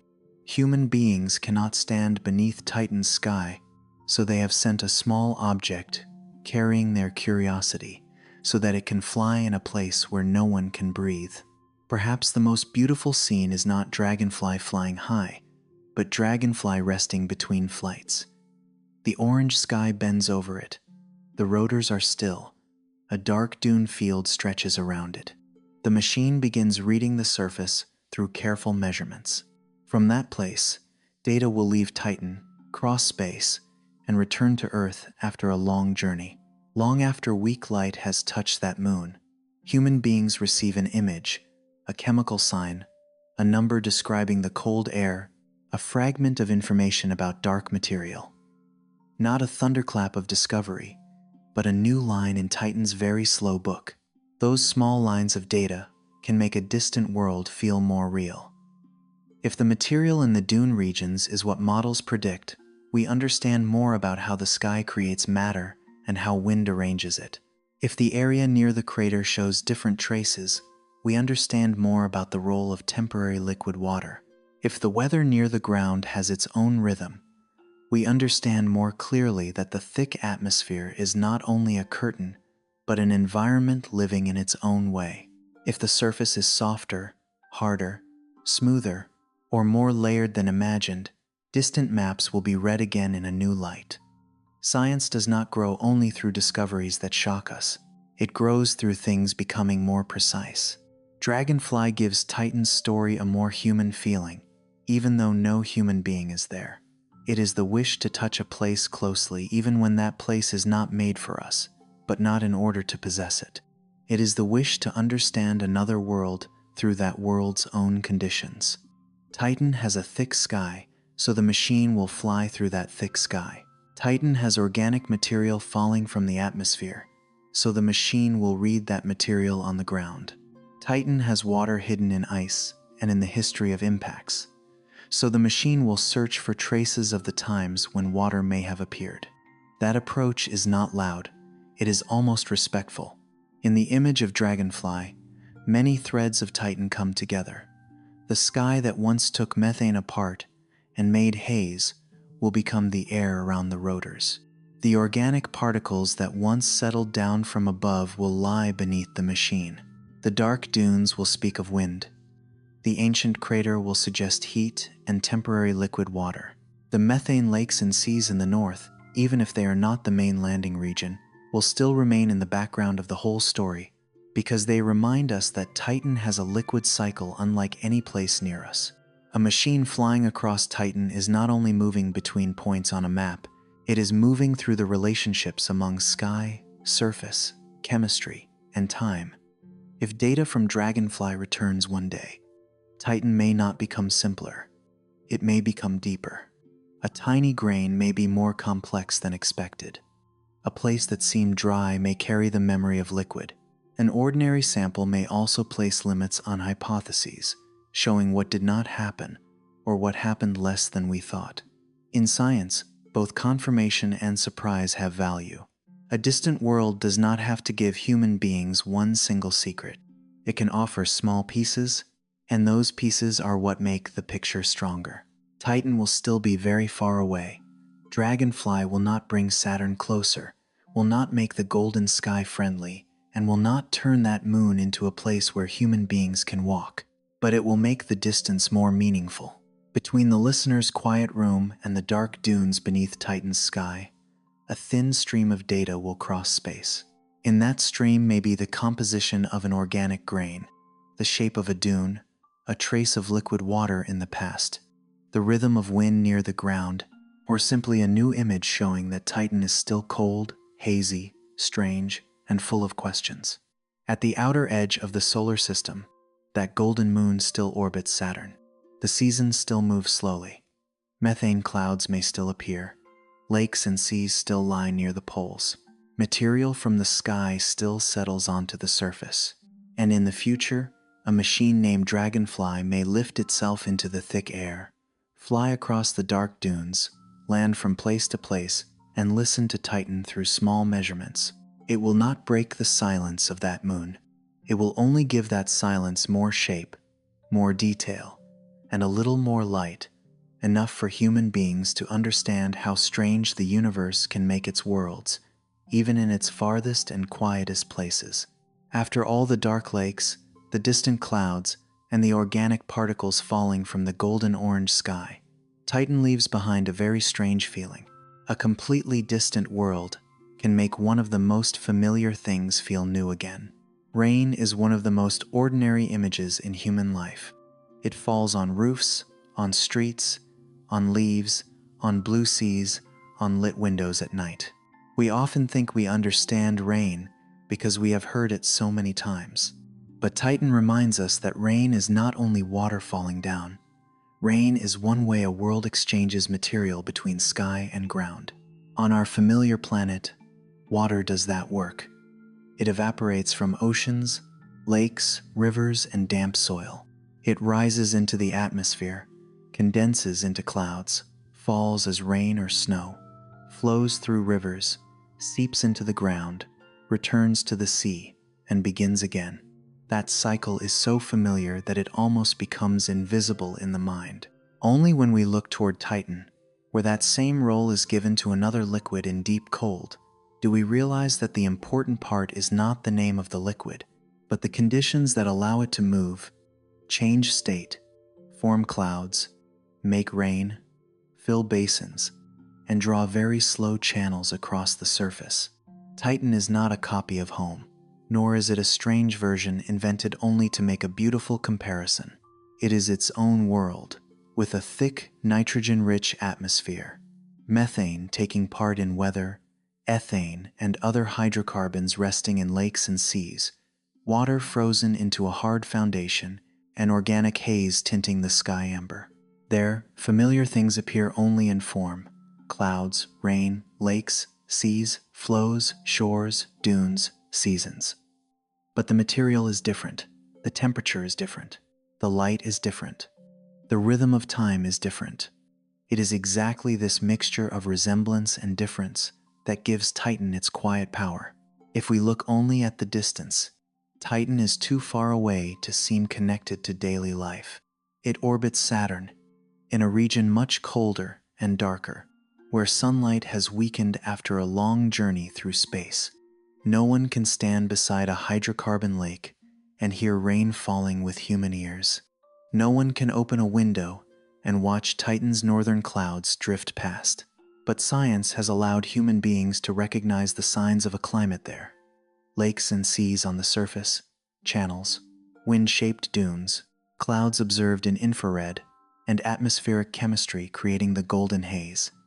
A strange place becomes understandable, not because it becomes close, but because the laws within it begin to appear. The gentlest thing Titan teaches is not only how strange the universe can be, though that is true. The gentler lesson is this: strangeness still has order. A moon with rain, not made of water, is not magic. It is the result of temperature, pressure, atmosphere, light, gravity, and chemistry. Liquid rests on the surface because conditions allow it to remain liquid. Clouds form because vapor in the atmosphere reaches a place cold enough or favorable enough to condense. Flows move downward because gravity pulls liquid along the terrain. The sky is golden because chemical reactions create suspended organic particles. When the strange is understood correctly, it does not lose its beauty. It only becomes deeper. Here at home, water works through a similar order, but because it is so familiar, we often forget its subtlety. A raindrop falling down is not just a drop of water. It is a small part of an ocean that once rose, of a cloud that once drifted, of sunlight, wind, pressure, terrain, rivers, and soil. It may feed a stream, soften a field, enter the roots of a plant, seep into groundwater, and one day return to the sea. Titan does not make water rain, and for that very reason, It makes water rain in familiar places feel more astonishing. We look back at the ordinary and realize it was never truly simple.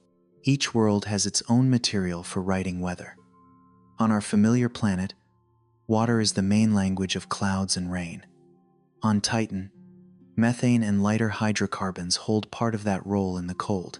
Elsewhere in the universe, there may be forms of climate unlike anything human beings have ever directly experienced. But even when the material changes, the underlying questions return. What substance can exist as a liquid? Can the atmosphere hold it? Do light and temperature allow it to evaporate and condense? Does the surface have basins where it can gather? And is there enough time for it to shape a landscape? Titan expands the definition of weather without breaking science. Perhaps that is why Titan suits a slower kind of thinking. It does not frighten us. It does not need to be told as a dangerous mystery. It simply exists there, golden orange and cold, holding dark seas on its surface, holding molecules in its atmosphere as light transforms them, holding in its dunes the organic grains that have fallen from the sky, holding in its long seasons changes that the human eye cannot grasp in a hurry. Titan does not demand a strong reaction. It invites us to change our pace. To understand it, we have to accept that some very real processes take place too far away, too slowly, too quietly, or too coldly for everyday feeling to recognize at once. That slowness also helps the question of life become calmer. Titan has rich organic chemistry, a thick atmosphere, hydrocarbon lakes and seas, perhaps a deep water ocean beneath the ice, and places where liquid water may have appeared temporarily in the past. All of this makes it an important world for studying chemistry before life. But Titan does not need to be turned into a place with living beings in the telling. Its value does not depend on an answer that goes beyond the evidence. Its value lies in showing how far matter in the universe can travel along the path toward complexity, even when the environment is very cold and very different from the place where human beings live. That also makes the story of Dragonfly more meaningful. A flying machine in Titan's sky will not be searching only for a stunning moment. It will read each grain of material, each atmospheric sign, each dune region, each place that may once have encountered water in the past. It will enter small questions, because small questions are the only way to approach the large ones without losing precision. Titan has taught science to see through haze with radar, to read clouds in infrared, and to understand its golden color as a sign of chemistry. In the future, it may teach us how a cold surface preserves the history of its own sky.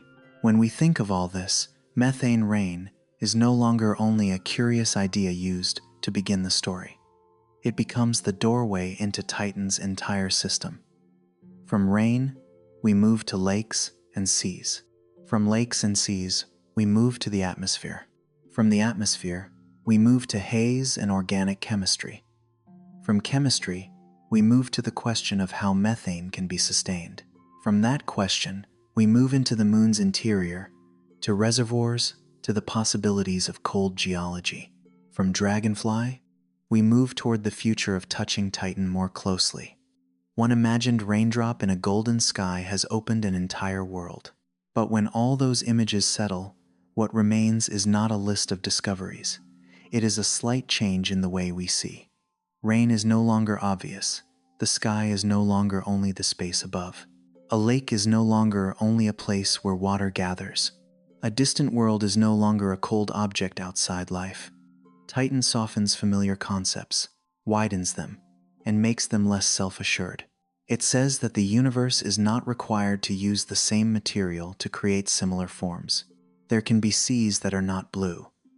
There can be rain that is not warm. There can be a hazy sky full of chemistry. There can be a cold moon that is not monotonous at all.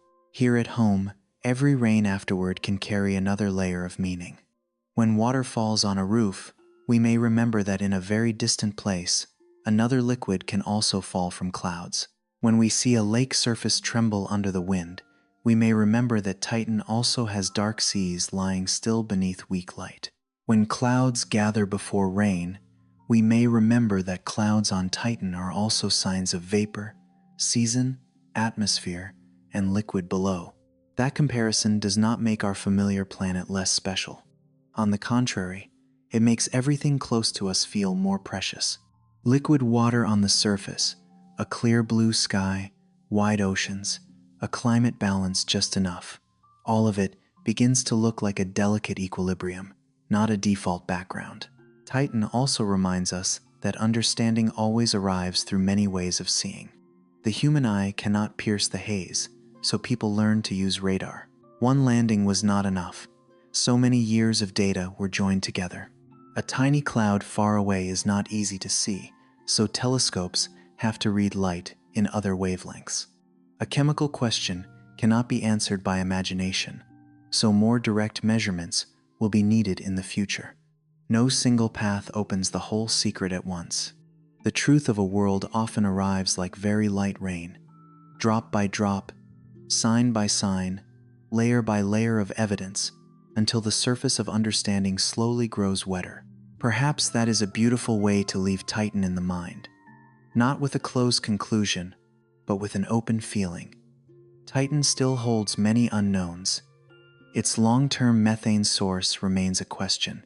The exact composition of its lakes and seas may differ from place to place. Where rain falls, how often it falls, and how strong it becomes still require more observation. The chemistry on the surface has many layers not yet read. Dragonfly still belongs to the future. But those unknowns are not failures of understanding. They are part of what keeps a world alive in science. An unanswered question can keep curiosity warmer than an answer given too quickly. In the wide darkness around Saturn, Titan continues to turn slowly beneath its golden-orange haze. The dark northern seas still rest inside their basins. Organic dunes still hold the marks of wind. The sky may still create clouds. Weak light still touches methane and transforms it into other products. Haze still softens every ray of sunlight before it reaches the ground. Perhaps rain is falling somewhere now, or will fall in another season, or fell long ago, and remains only as a trace inside a dry channel. Titan does not need to show us the entire scene to become real. It only needs to leave enough signs for us to know that weather can still exist in another language. And then the thought returns to a more ordinary rain. Rain falling on the familiar planet, softer, warmer, closer. Each drop of water passes through a cycle that has fed rivers, clouds, forests, seas, and life across long spans of time. Far away, Titan has another cycle, colder, darker, not meant for plants or people, but still coherent enough to create clouds, lakes, shores, flows, and mysteries. The two worlds are not alike, but both show that matter does not stand still. It rises, falls, flows, changes, accumulates, and leaves traces behind. Perhaps that is Titan's quietest gift.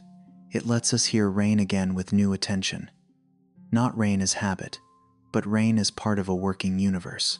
A drop of water near the window and a drop of methane far away by Saturn do not belong to the same kind of life, the same temperature, the same color of sky, or the same biological meaning. But both remind us that worlds are made through the slow pathways of matter. The sky is not only above, the ground is not only below. Between them are always invisible roads, and when the conditions are just right, those roads can become clouds, rain, seas, and the memory of a planet or a moon. Beneath Titan's golden sky, methane rain, if it falls, would not have a familiar sound in human ears. But in an imagination guided by science, it still carries its own peace. It falls through the thick air, touches hard water ice, may slide along a dark channel, may join a cold lake, and may one day rise again. Distant, strange, but not meaningless. There, rain is the way a world says it is still exchanging with itself. And here, when the sound of water rain falls closer by, we may hear within it a very faint echo from the region of Saturn. The universe is wider than what is familiar, but its gentle laws can still reach us, one drop at a time.